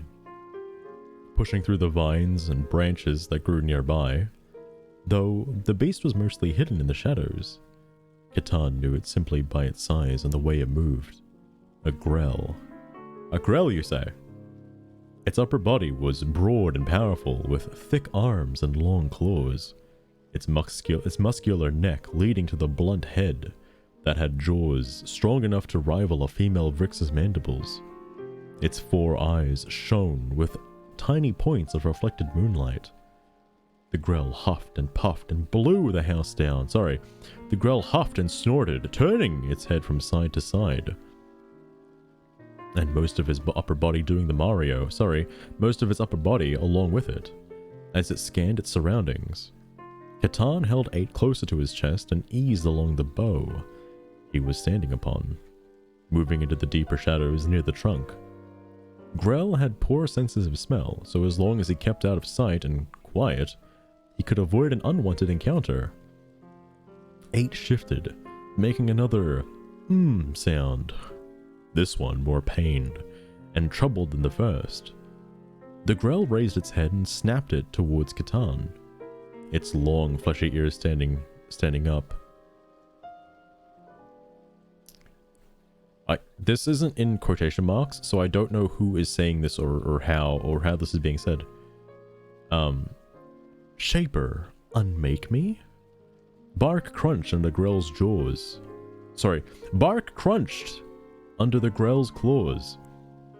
The beast opened its jaws, bearing its sharp, inward-angled teeth, the sort of teeth that hooked in with a bite and didn't let go. The grell's growl was deep enough to make the air vibrate. Though the grell did not like the stand any taller than Catan, it was far broader, and undoubtedly outweighed him by no small amount. He killed such creatures before, but their strength, speed, and toughness made them deadly predators, even to Vrix.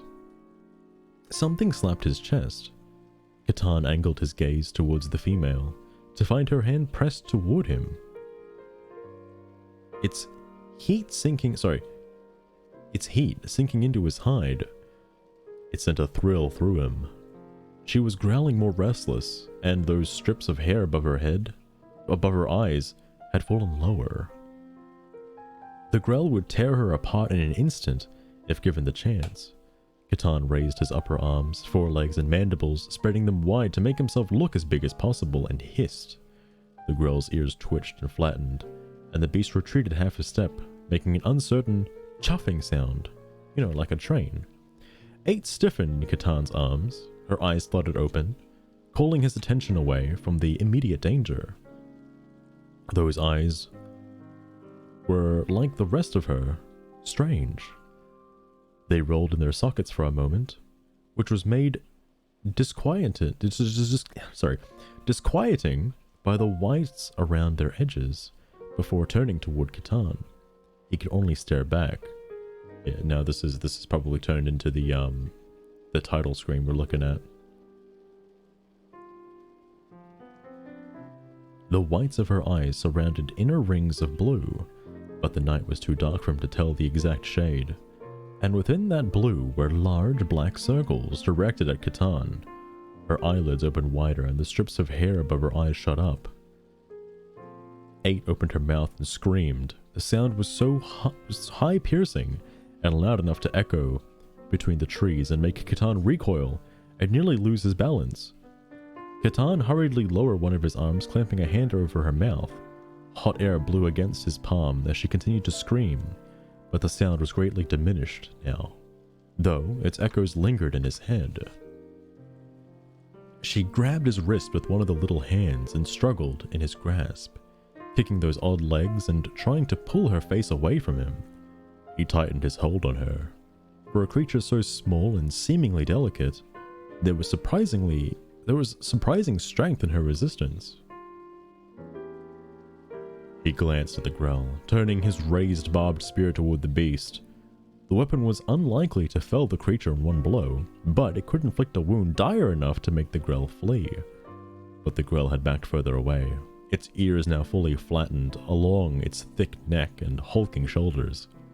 It had its head lowered, and its teeth were still barred. Catan's mandibles twitched, and he tilted his head. He looked briefly at 8, who was still wide-eyed and thrashing, before returning his gaze to the grell. With a thoughtful chitter, Catan removed his hand from the female's mouth. She screamed even louder than before. The girl scrambled back with a broken growl. Its rear legs lost their purchase. Again, the word of the day, purchase. And the beast slipped in his front claws, tearing gouges in the wood as it fell. Before it could recover, the grell shoved away from the root, crashed amidst the undergrowth below, and darted away. Snapping branches and huffing breaths mark its flight into the shelter of the tangle's nighttime shadows. Catan had seen grells flee a few times, but he'd never seen one in such terror. He lowered his hand towards the 8's mouth again. She slapped and clawed at it, turning her head from side to side to evade his touch. "No, don't touch me." Again, spelt N-O-H exclamation mark D-O-H-N-T space T-U-C-H space M-E-E. Just for you guys listening at home. The 8's words were similar to those the spirit had used, but her voice was different.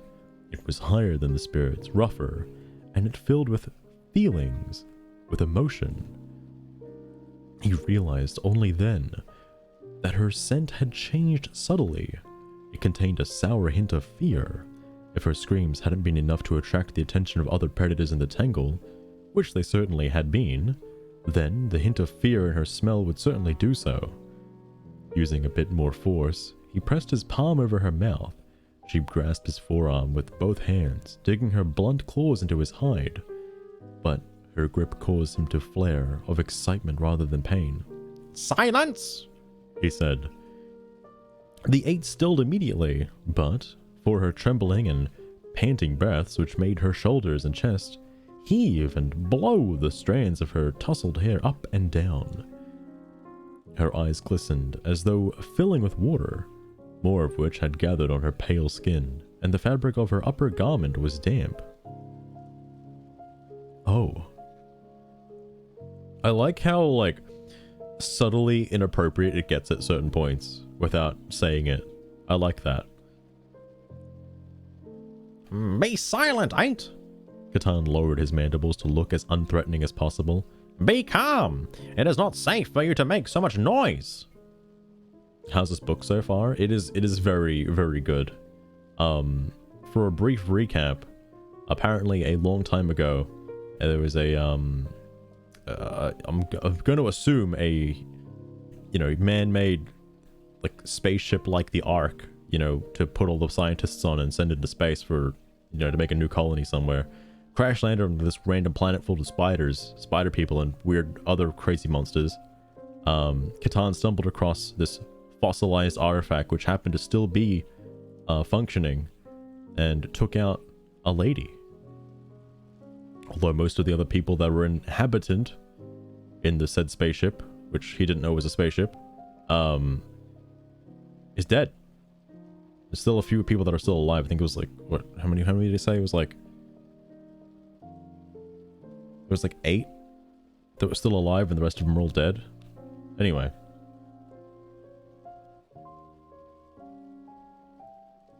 Uncomprehending. Oh yeah. She stared at him, eyes wide and uncomprehending. He made more of her unfamiliar word sounds against his palm. She made more unfamiliar words. They made no more sense to him than muffled than they had when she'd spoken unhindered. Catan grounded the tip of a foreleg against the tree bark. The journey ahead wasn't a long one, but it was dangerous. Even more so if she could not follow his instructions. Any creature that had spent more than a few days in the tangle should have been known to keep quiet, to stay above the high ground, to be alert. 8 fell silent again. The passing time was marked only by the beating of Catan's hearts, as he waited for her to speak again, each moment intensifying, both his curiosity about this little female and his urgency to reach the security of his den. Slowly, he lifted his hand away from her mouth.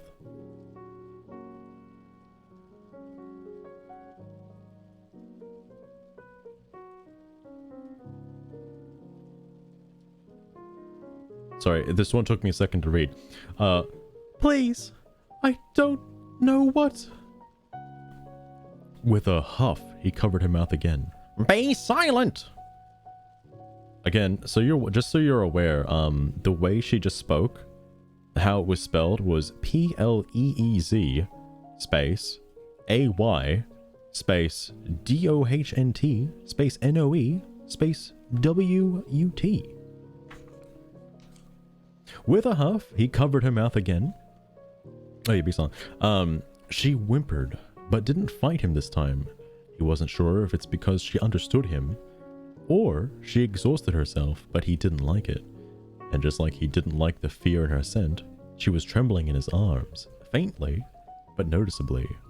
Drawing in another breath, Catan removed his hand from her mouth again, halting it barely a finger's length away.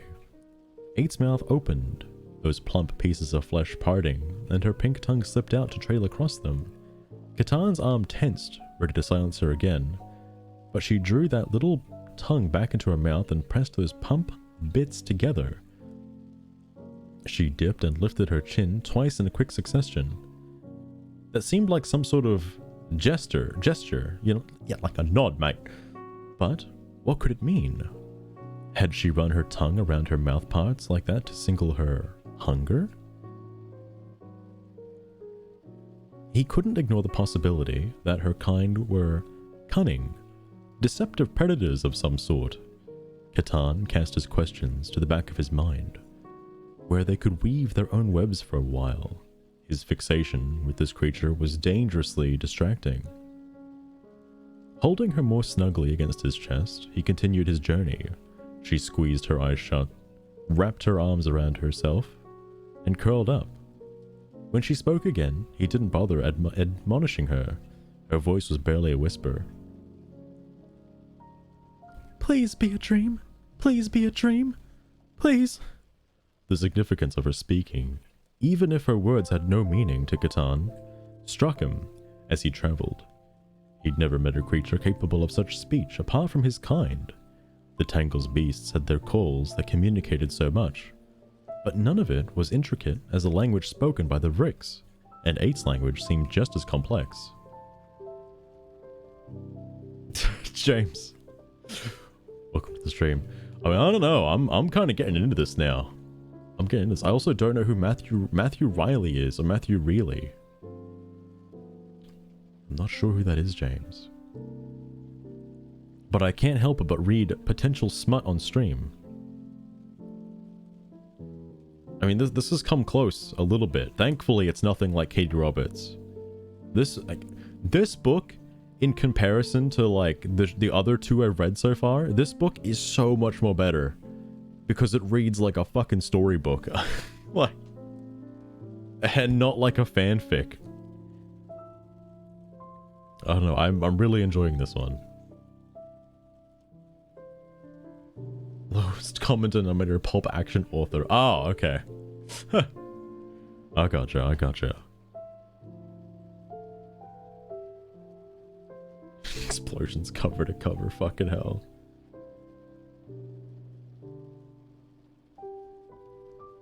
Exactly, Mopey, exactly. Much more better.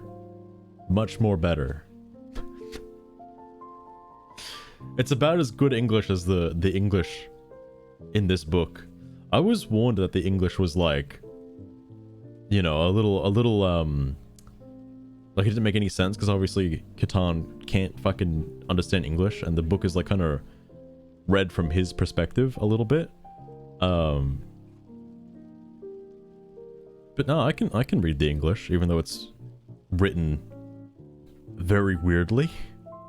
It's easy, mate. It's easy. Anyway, not Vrix, not animal, not spirit.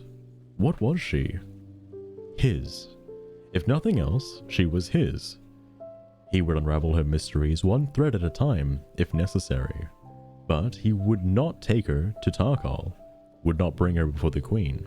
He would not share her with anyone. She remained in that position for the rest of their journey, trembling and tensing further as he climbed steadily higher. Her occasional whispers were too soft for him to make out, not that he would have understood them anyway, and the jungle was mostly quiet, leaving Catan far too much time to battle his thoughts and the endless questions that dominated them. Jesus. When he finally neared his den, Catan was ready to collapse. It felt as though 100 years had passed in the span of this single day, as though the events of the morning had happened in a different lifetime. He looked upon his... Sorry, I thought this said degenerate there for a minute. It kinda did. He looked upon his den gratefully. It had taken him many 8 days to determine the best way to weave together all the silk, vines, and branches to make the den strong enough to remain in place and serve as a shelter. He destroyed his initial construction by failing to properly secure it to supports. Someone reads Finnegan's Wake. Can I read Where's Wally? I would rather read Where's Wally on stream right now. I know you're thinking, what is there to read in Where's Wally? Well, Wally itself is the word, and you gotta find him on the page somewhere. That's how you read Where's Wally.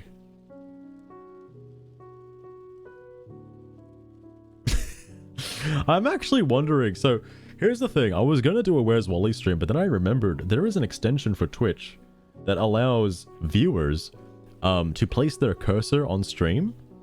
I want to get that, because then people can backseat the Where's Wally. People can backseat Where's Wally. I want to do that. I so desperately want to do that. I just have to get it sorted. That'll be a I was about to say a fucking Sunday stream. That'll be a one-off stream, playing Where's Wally with chat. One day. You mean Waldo? You fucking Americans and your goddamn Waldo. He's Wally. He's ever since I was a kid, he's been Wally. He grew up, it was Wally.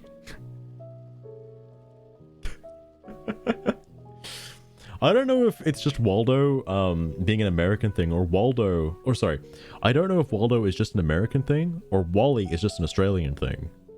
Because the UK is the proper answer to this. I don't know what the UK uses. I think it's Waldo. I feel like that's where it originated from anyway. Dr. Wally. Dr. Waldo Wally. Mr. Wally or Sir Waldo?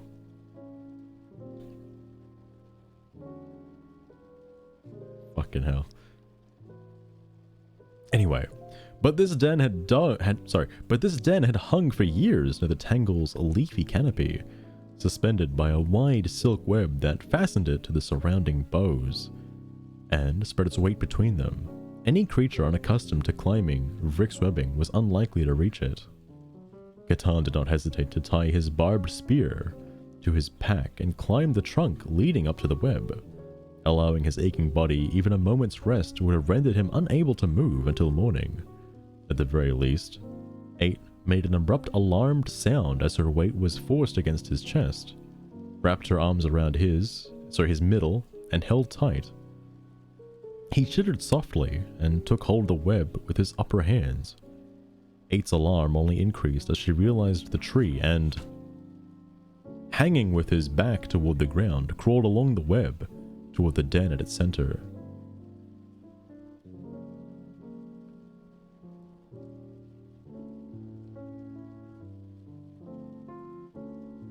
What the hell is this word?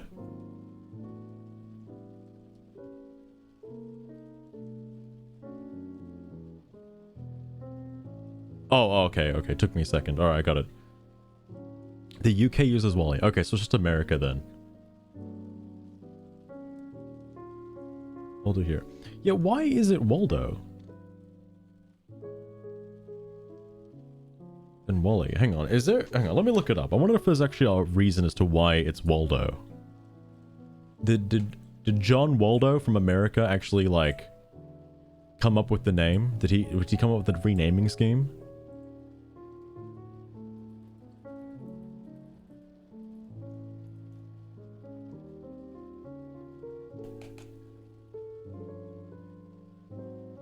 It's just because Wally wouldn't resonate with people? Why? Why wouldn't it? I think Wally is a slang slur. Oh, okay, that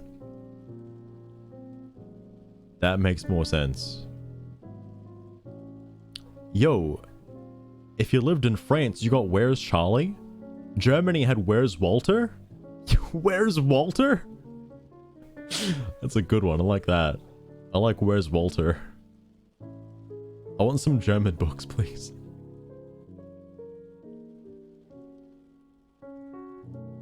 Moby, have you ever called somebody a Wally?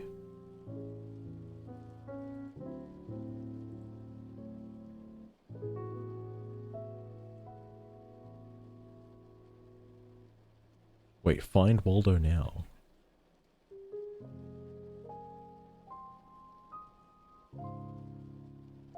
It's re-released as Where's Waldo now. Man, these books are old as fuck. Holy shit, 1988? Oh my god.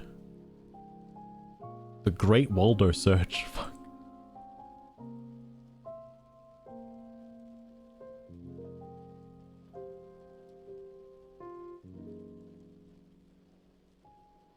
Oh, okay. It's a British term for a spacey person. That's what you'd call a Wally. Someone who's not all there. You're acting a bit Wally, mate.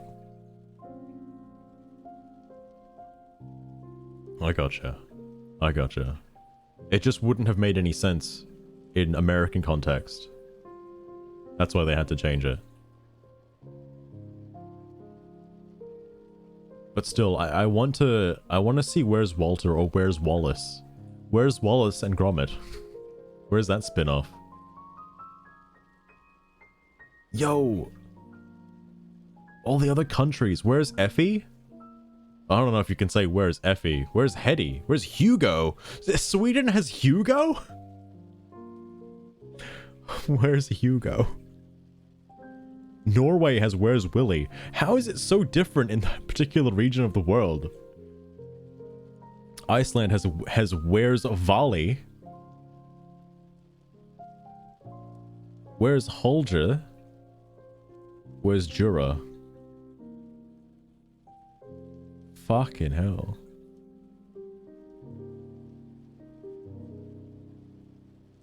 Wilma and Wenda. Do those have... No, those must be the global names for the fucking two female characters. Woof. The dog's name is Woof? Alright.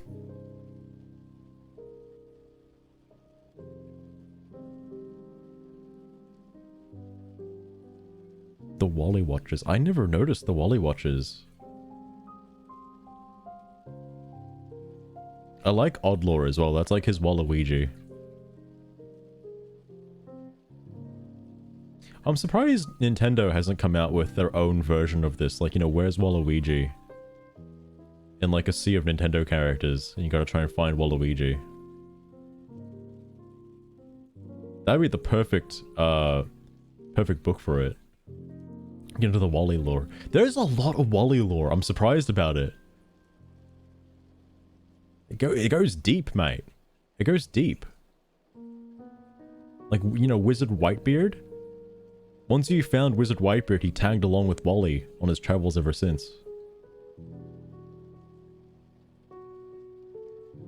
Unfortunately, I can't read the South Korean one or the Russia one, but apparently they're both Wally as well.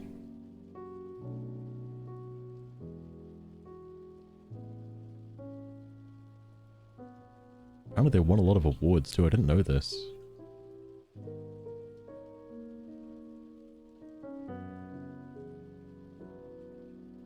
One of these days, there is going to be a Where's Wally stream. One of these days. Mark my words. I'll make it happen. Anyway, sorry. Right, what was she gonna say? Oh yeah. Not gonna look, she whispered, raking his hide with her blunt claws. Not real. It's not real. Oh my god, I'm gonna be sick. Please be a dream. We're safe, ain't? He said. Again, none of this is like supposedly understandable. None of the English that she's saying, because it's all written as like jumbled mess. He'd meant to comfort her, but his words seemed to do the opposite. She clung to him, her body shaking. Don't want to fall. Don't want to be eaten. Please don't eat me.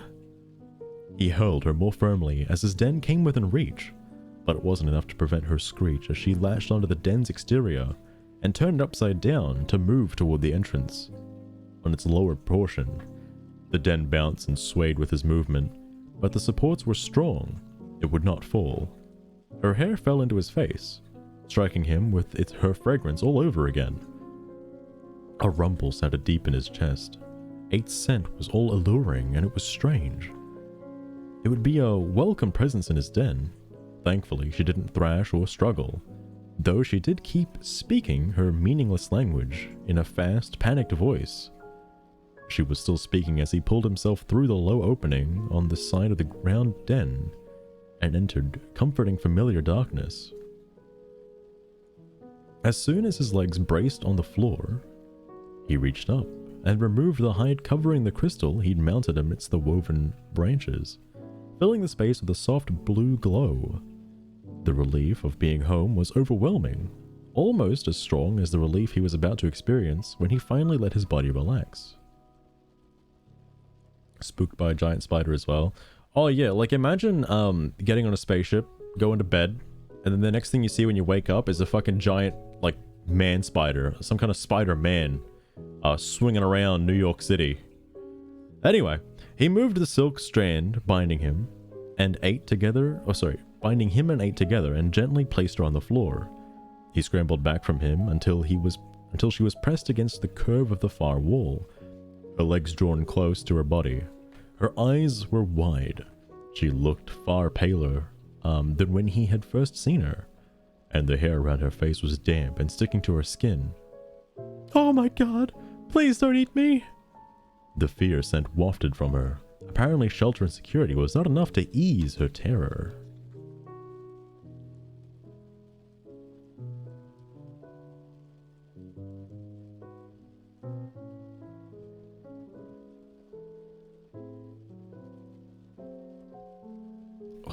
Do I dare continue reading? How long is this? Is the next chapter? It's chapter 6.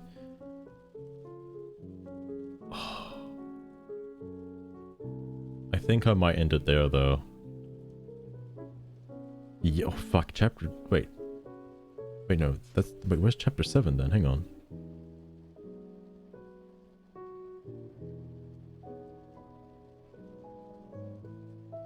Oh shit, I lost chapter 6. Fuck me dead. Alright, hang on. Oh, it's not terribly long. Alright, I'll read chapter 6, but this will be the last one today. This is like, apparently just by glancing at this is where things start to get a little weird. As in, like, lore-wise, it gets a bit weird. They told Ivy there would be dreams aboard the Somnium. Vivid dreams, and she knew there'd been many. Even if they were all hazy and far away now, but this was a nightmare. Ivy squeezed her eyes shut and hugged herself tighter. Her body trembled, racked by fear and chills. The last thing she remembered was lying in the cryo chamber, staring at the technicians as they prepped her for a cryogenic sleep. She'd been apprehensive but excited to be taking part in the Somnium's voyage. To be amongst the first colonists to leave Earth, and form a new colony on Zolia, to make a new home, a new life, a new start. She wasn't supposed to wake up to this. I also wonder if I'm sure there are probably like many colonizers out there ready to colonize Mars or some shit. But if you put your name down as like, yeah, I want to be one of the first humans to colonize this planet, are you signing up for that knowing full well that you are like, you're gonna be having sex like non-stop, right? Like that's what you're signing up to, yeah? Is that why they get so many auditions to become astronauts? Like, yeah, I want to go to another planet. Fuck yeah. I want to colonize Mars. Let's start colonizing. Like, that... Or they just put their name in a hat and, like, whoever fucking gets picked, like... What, I don't know anything about science. NASA, hire me. Anyway. I'm not awake. I'm still sleeping, still dreaming. This can't be real. Ivy pressed her lips together, grasped her forearm, and pinched hard. A cry tore from her. She let her forehead fall against the woven branches of the wall and drew in one heavy, ragged breath after another. The air was thick and humid, smelling of earth and wood and something more. Something spicy. Like mahogany. Or last night's curry. The thing that carried her in here... the thing that carried her in here made a low, uncertain rumble. One she might have thought expressed concern were it not so close to a growl. Oh, wait, so this is, it didn't specify if this was Ivy's perspective, but I guess it is. Will lead to so much incest? Unfortunately, that's what's gonna happen if they colonize Mars. I don't know how they can avoid that unless they start cloning. I don't think, humanity's there yet. Which is why, like, I don't know. I don't know what happens when you put your name down as like a colonizer. Like, yeah, that's what's gonna happen. Which also concerns me, by the way. If anybody's watched Dr. Stone, this might be a fucking huge spoiler, but it happened so early on, so I don't really know if it's a spoiler. But the little village that fucking you know, good old Mr. Stone comes across should have been a fucking inbred disaster of an island, right? Right? But, you know, the power of anime and whatnot, it wasn't, I guess. Because that was like thousands of years that had passed. Anyway.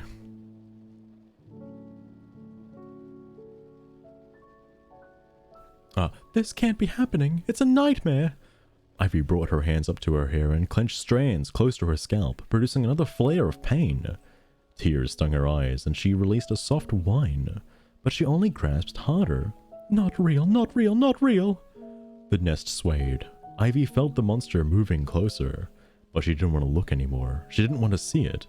She curled up even further and nestled against the wall. She would have squeezed herself right through if she had not been able to, or if she'd been able to. A large, rough, strong hand caught her wrist and drew it away from her head.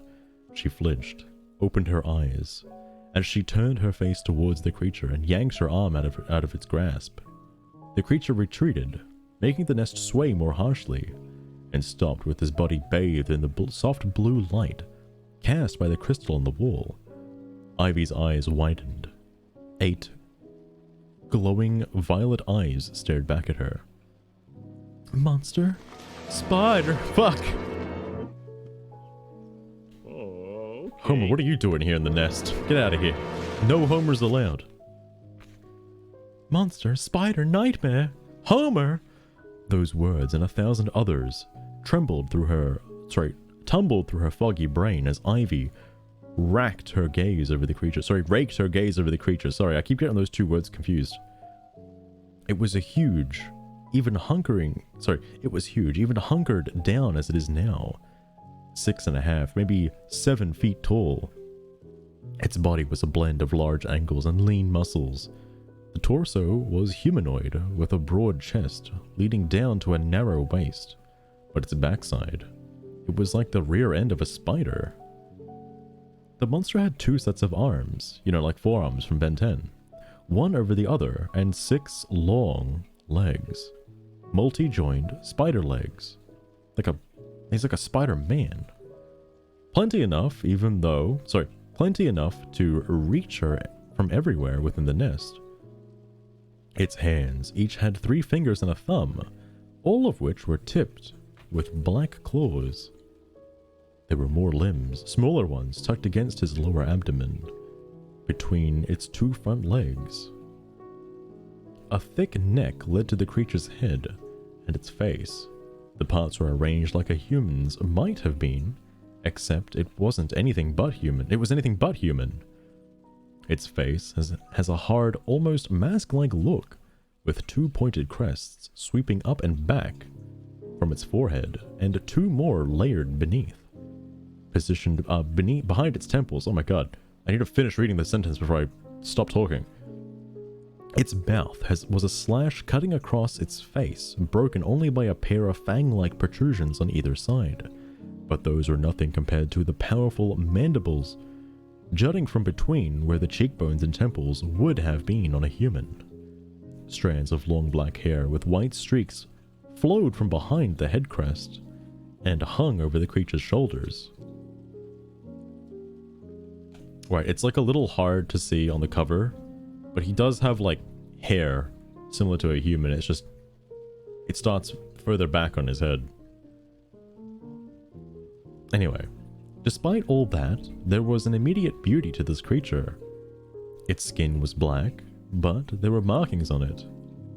On its head crest, at the joints, at the tips of its front legs, and even around the upper portions of the wicked fangs on its mandibles. And those markings were glowing cool white and intense purple, in the same way some things glowed under ultraviolet light. Ivy cradled her hands against her chest and shook her head, unable to take her eyes off the creature. "You're not real. You're just a dream, a nightmare."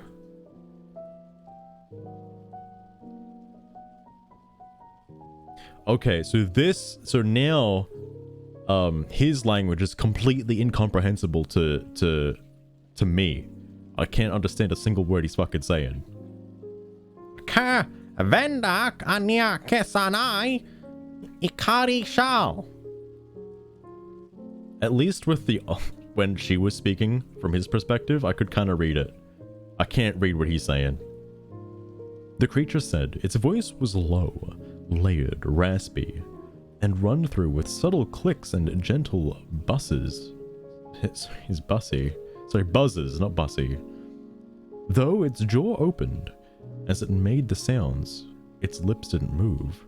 It didn't have lips.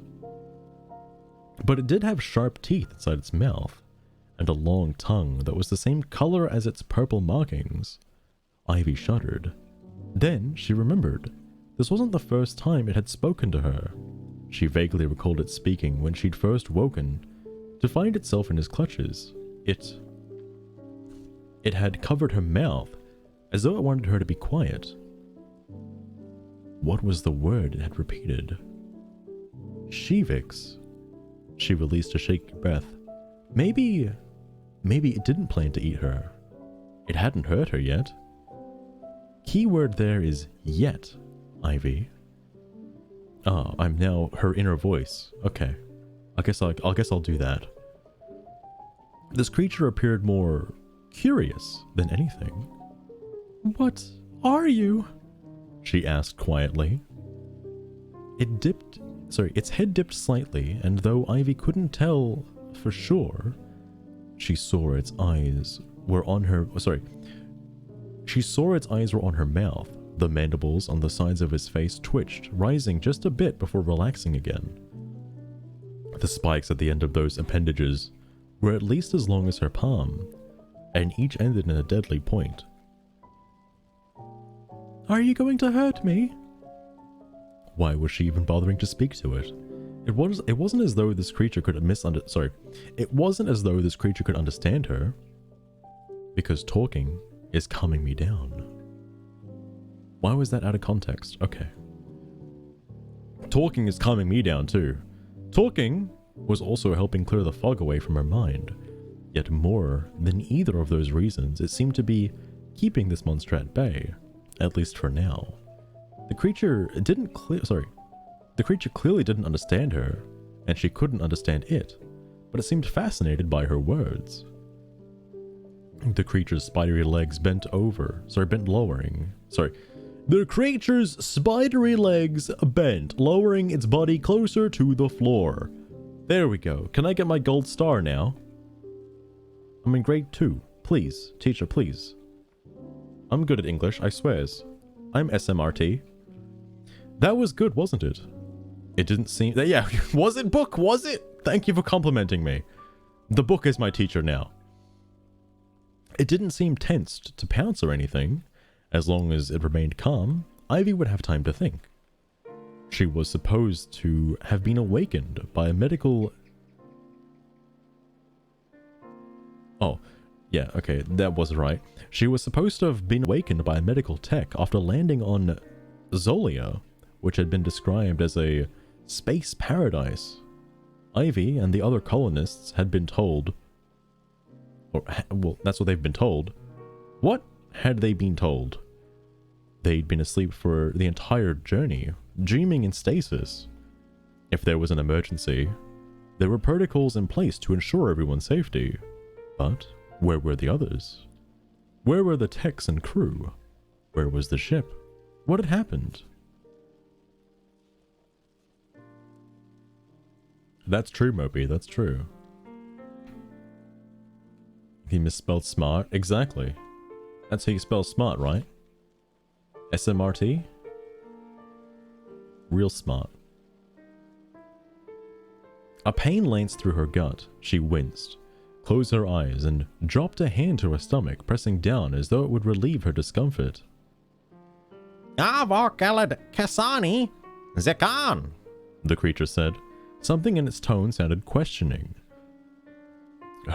She opened her eyes to see the creature leaning towards her with its lower arms braced on its legs and shoulders hunched.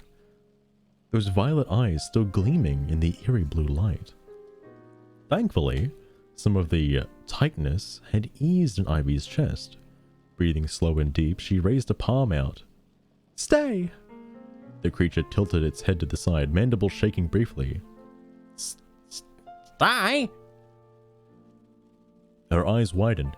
Did you just understand me? Avokalad your next stay, Vel? The creature asked. Kurvik docked on your Kasani at Karal. It adjusted its front legs, shifting its body toward her. Ivy's heart panicked. She thrust her palm in it again. No, stay back. The creature stilled, eyes dipping to look at her. Tentatively, it extended one of its arms. Ivy watched the creature straighten its fingers, flattening its palm and pressed it against hers. That hand was twice as long as hers, with thick, powerful claw-tipped fingers. The skin was rough and hard, but it was warm, and the creature's touch was surprisingly gentle. For a few seconds, Ivy stared at the comparison, her pale, tiny hand against the creature's. So different, and yet somehow similar. Then she realized that the giant spider thing was touching her. She grasped and yanked her hand back. The creature's fingers bent slightly. It turned its palm toward its face, staring as though in awe before curling its hand into a loose fist and lowering it.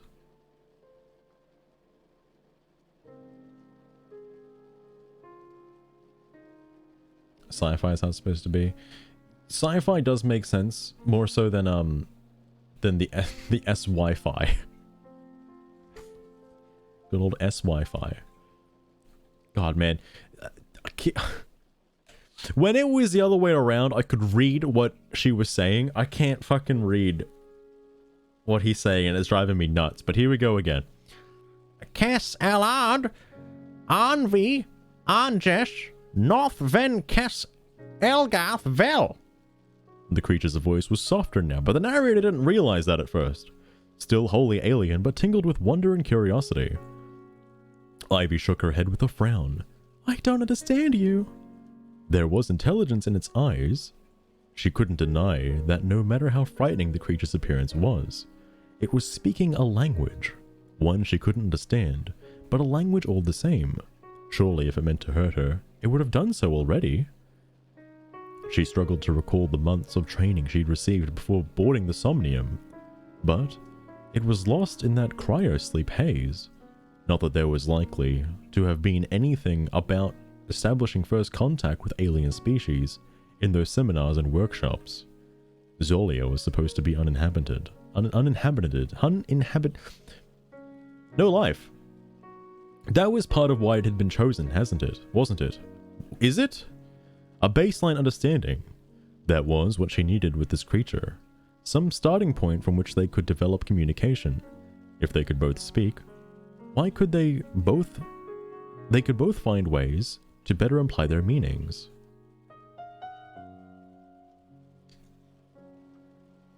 Eerie fantasy. It is fantasy. Sci-fi fantasy. Sounds like that's on purpose. I mean, it makes sense. I was kind of hoping that the spider language would be incomprehensible to humans, but I, as the reader, could still understand it. Alright? Similar to how, like, from the spider's perspective, her language is completely incomprehensible to, like, to him, but as the reader, I can still read it. It's just spelled fucking god-awfully.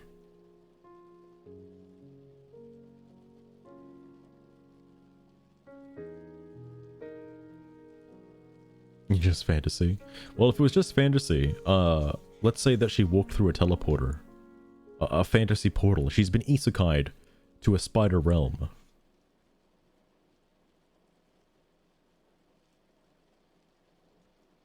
Magic in Dark Ages. Okay, fair point, fair point.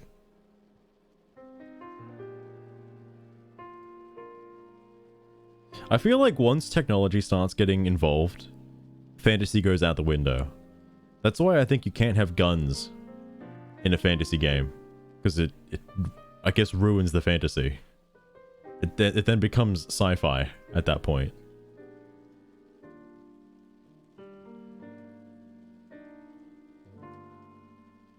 I don't know. I was never a futuristic kid growing up. I was more of a fantasy kid.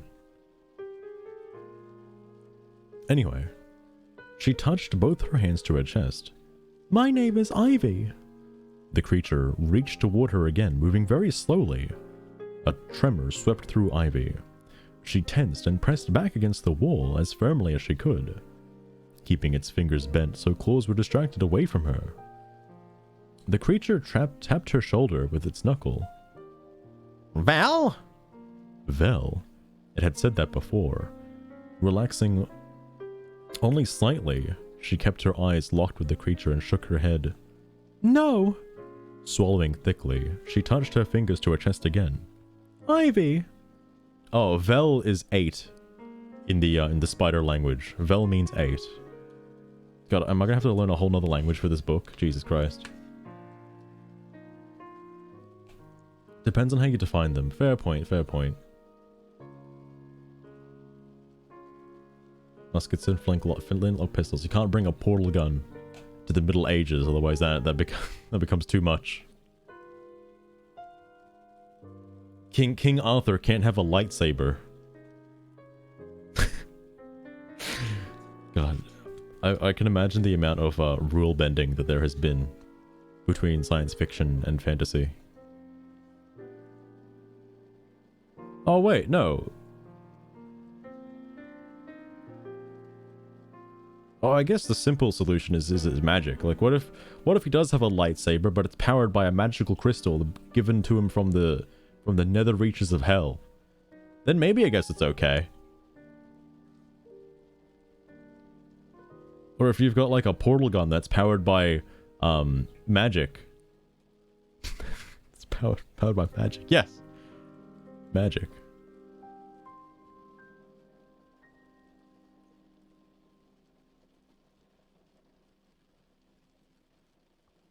Smartphone in Middle Ages time. Could you imagine the reception you'd get in Middle Ages time with your cell phone? That's my first response to that. A light wave. My god.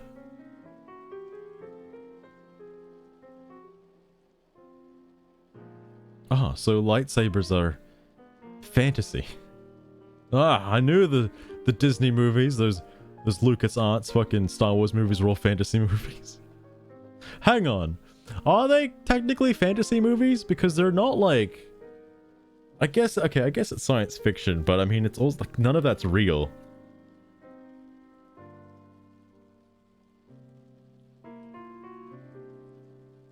That's a real anime? How does the plot work for that? Because that sounds like one of those animes that wouldn't have much of a plot. What good would a smartphone be in the Middle Ages? That makes no sense. Like, oh, I can capture... Wait, I think I might have seen that Mopey. Because doesn't he, like, take pictures of people and it's like, how is he trapping their souls into his phone? Like, how is he doing that? Like, I feel like I've seen that before. Moving on. Another of those rumbles sounded from the creature's chest. As it dipped its face closer to her, its eyes narrowed. At least the larger central ones, those big mandibles, squeezed as though about to close. The creature tapped her with its knuckle again, this time on the center of her chest. Ivy? She nodded. Yes, Ivy. Ivy Foster? Ivy gasped. You know my name? Ivy Foster? Ivy Foster. The creature repeated, turning her name into something exotic with its deep, inhuman voice. It tilted its head so its eyes were more directly angled towards her face. It Alpha Ika Ivy Foster 210. 210 spelled as Towunoh also was what the the robot said as to her unit number 210. Had she gone insane in the cryo chamber, or had this alien spider really just told Ivy her name and colonist number? That wasn't possible, was it? How could it know? Her brows ceased. Do you know where the somnium is? The creature's mandible sagged as it lowered its hand. Kesani Ikarahal Ivy Otan Elat Tarashi Vendak Anir Othan. Okay, we're losing that moment of understanding. Let's step back. Is the author narrating to me, the narrator? She lifted her hands and touched her chest, repeating her name. Then she gestured toward the creature, palms up, and lifted her eyebrows. It's a harem anime. Oh, okay. He's guns for his party. Okay, then no, I definitely have not seen that, no.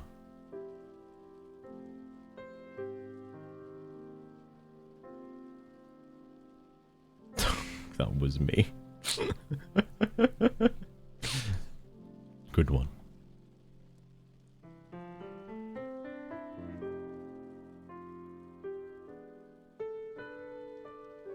It's not good. I imagine it's about as good as what's that anime that's really famous with the aqua goddess and that girl that goes explosion every like 5 minutes? Oh shit. Everybody knows it. Everyone's seen it.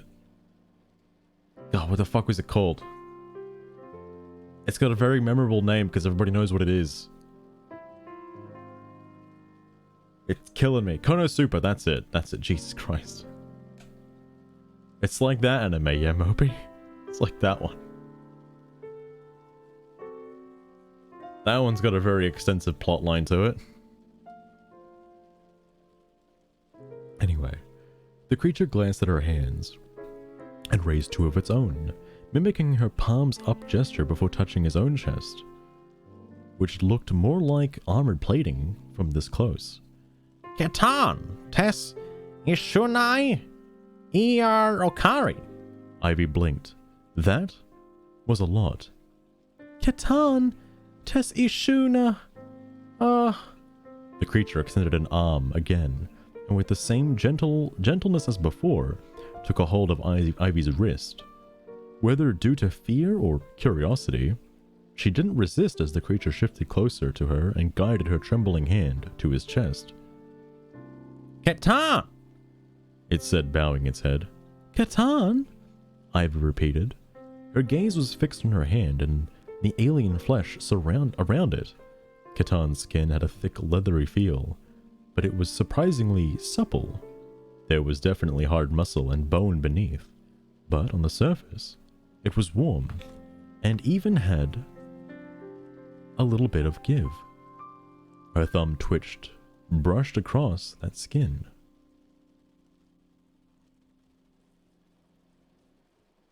Actual jokes and like stuff happening. Oh, the other one didn't have that? Oh no. Oh no. It's like watching Girls Bravo. Mopey, have you seen Girls Bravo, by the way? It's another cool harem anime. Would you believe that outside of the Saturday morning cartoon animes growing up, Girls Bravo was the first real anime I actually watched, like went out of my way and watched, because a friend of mine in school was like, you're gonna fucking love this, mate. Have you seen anime before? And I'm like, no, what's anime? He's like, you check this out, mate. Girls Bravo, mate. Probably not the best anime to start with, not gonna lie. But it certainly certainly piqued my interest for anime. The only way to step up from Girls Bravo is like High School DxD. Anyway, she wasn't sure how she knew, and had no reason to believe it so firmly, but she was certain Catan was male. I've seen a box for it in a store as well. It's okay. It's okay. DxD. I feel like High School DxD is infamous for having one of the most out there plots, but also being borderline hentai. There's another one though that's kind of like it. It also involves demons and shit. But the main character has like the sword or something. Busto! Dude, I fucking like that, and I like that his rival divides. Like, his rival also is a dragon and divides his fucking powers. It's cool as shit. I love it for some reason.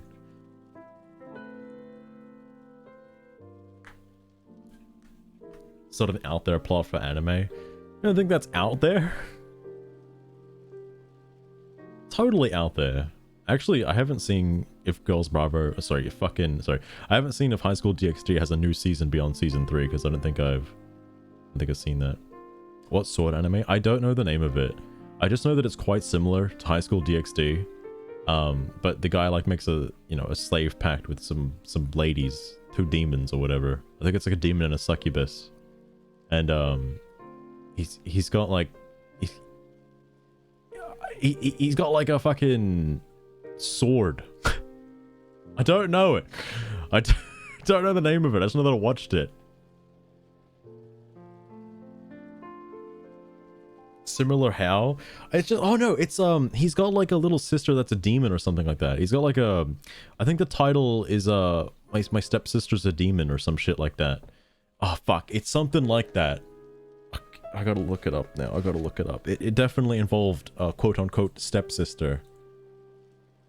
I remember it now.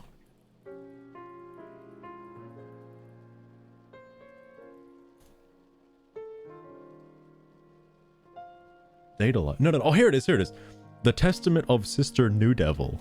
That's what it is. The Testament of Sister New Devil. Fuck. That's what it is. That's what it is.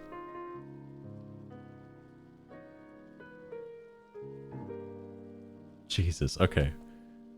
At least I found it. That didn't drive me insane. Never heard of it? It's like High School DxD. It's like High School DxD. It's quite similar in a lot of its aspects. Definitely a good watch, Mopey. If you want to check it out, I highly recommend it. If you liked High School DxD, I'm sure you'll love that. I'm sure you'll love that one. Anyway. She wasn't sure how she knew and had no reason to believe it so firmly, but she was so— yeah, Catan was male.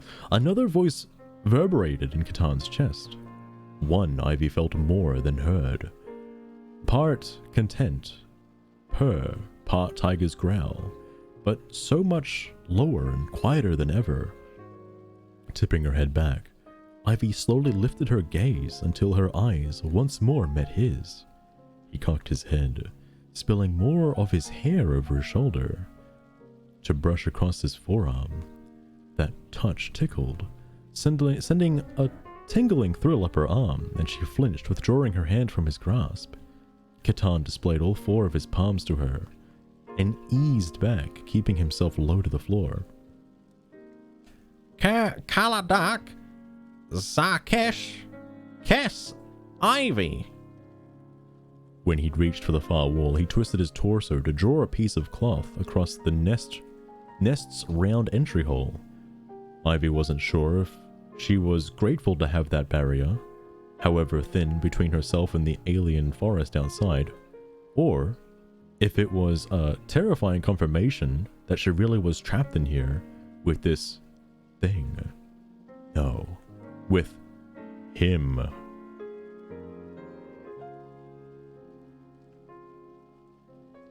But he never clicked on it. I see, Mopey.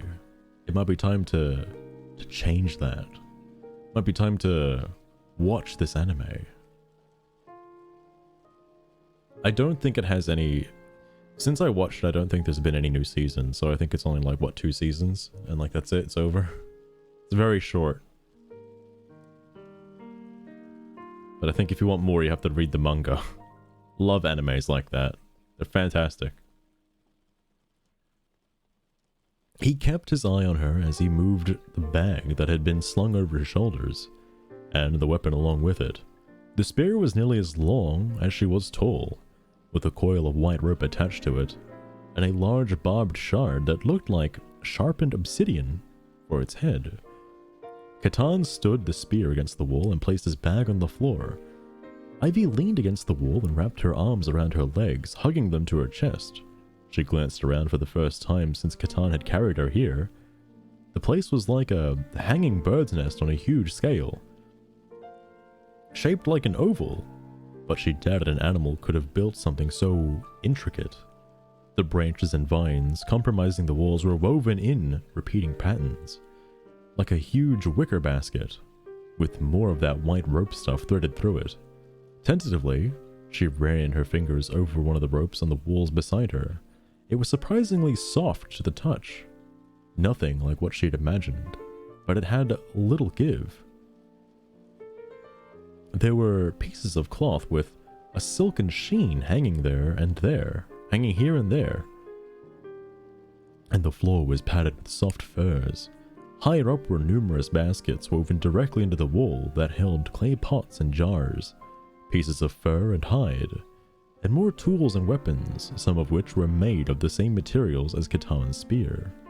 Between the craft spidermanship, that works, of this place and the items within, Catan's spoken language and his mannerisms, it was clear that he was part of an intelligent species. Obviously, they were a bit far from being a spacefaring people, but they weren't exactly living in caves and worshipping fire. Yes, Mopo, I have seen that. I believe, was it one of the first things was like, if he doesn't respond to the question, he gets turned into a girl or something like that. That was like the first question the god posed to him or something.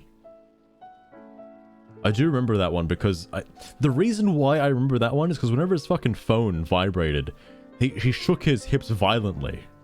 I remember that one. For some reason, that anime stood out to me. I don't know why. But I definitely have seen that.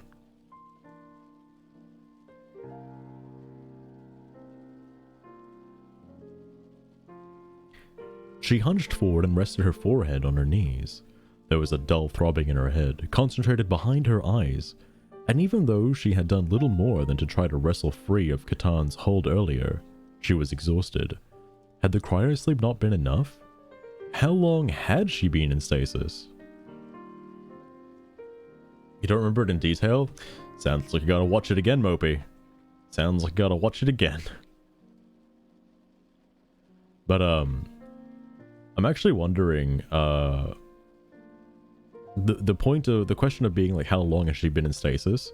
I wonder if somebody was released from the pod really early on, like soon after it landed, met the spider people, gave them like, you know, certain technology and things, probably bred with the spider people, I don't know, and then I don't know, fucking something happened, the spider people turned against them, turned against the fucking little human civilization, destroyed their vessel, like, you know, like pushed into a pit or something like that, and then I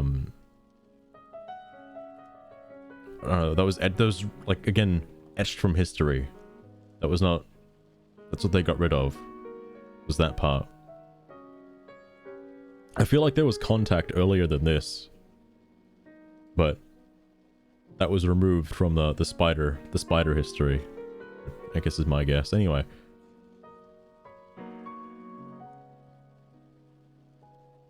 Her chest constricted as she recalled another piece of information.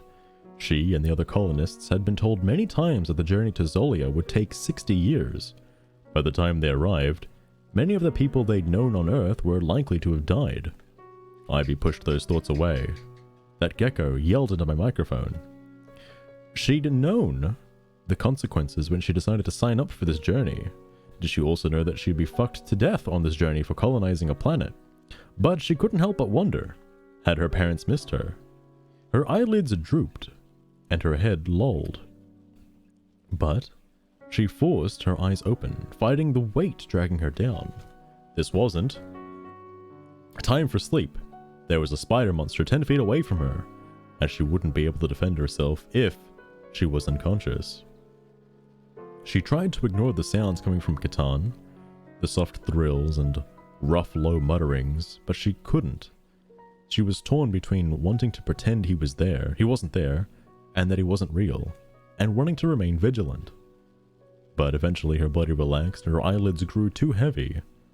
The last thing she was aware of was a long sighing breath escaping before she succumbed to sleep. That's the end of chapter 6. No, Mopey, I don't know if there are rules. What are the rules?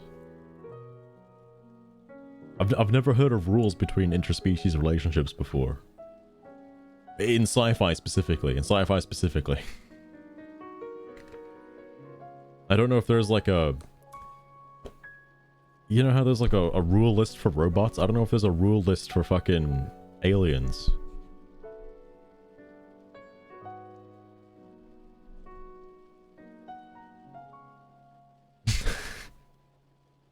Not IRL. Of course not IRL, but like what like, is there a fake rule set? Is there some kind of rule set I'm not aware of?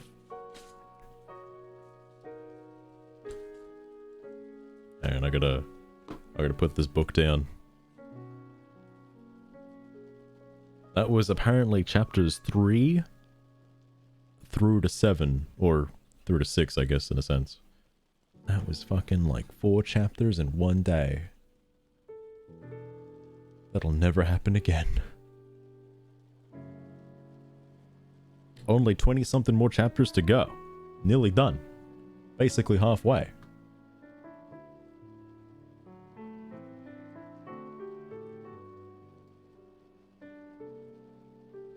Where's my... Oh, here it is. Here's the audio.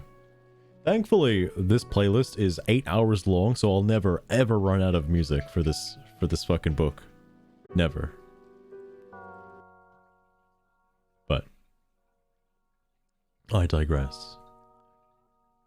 That's gonna be where I end the stream for today.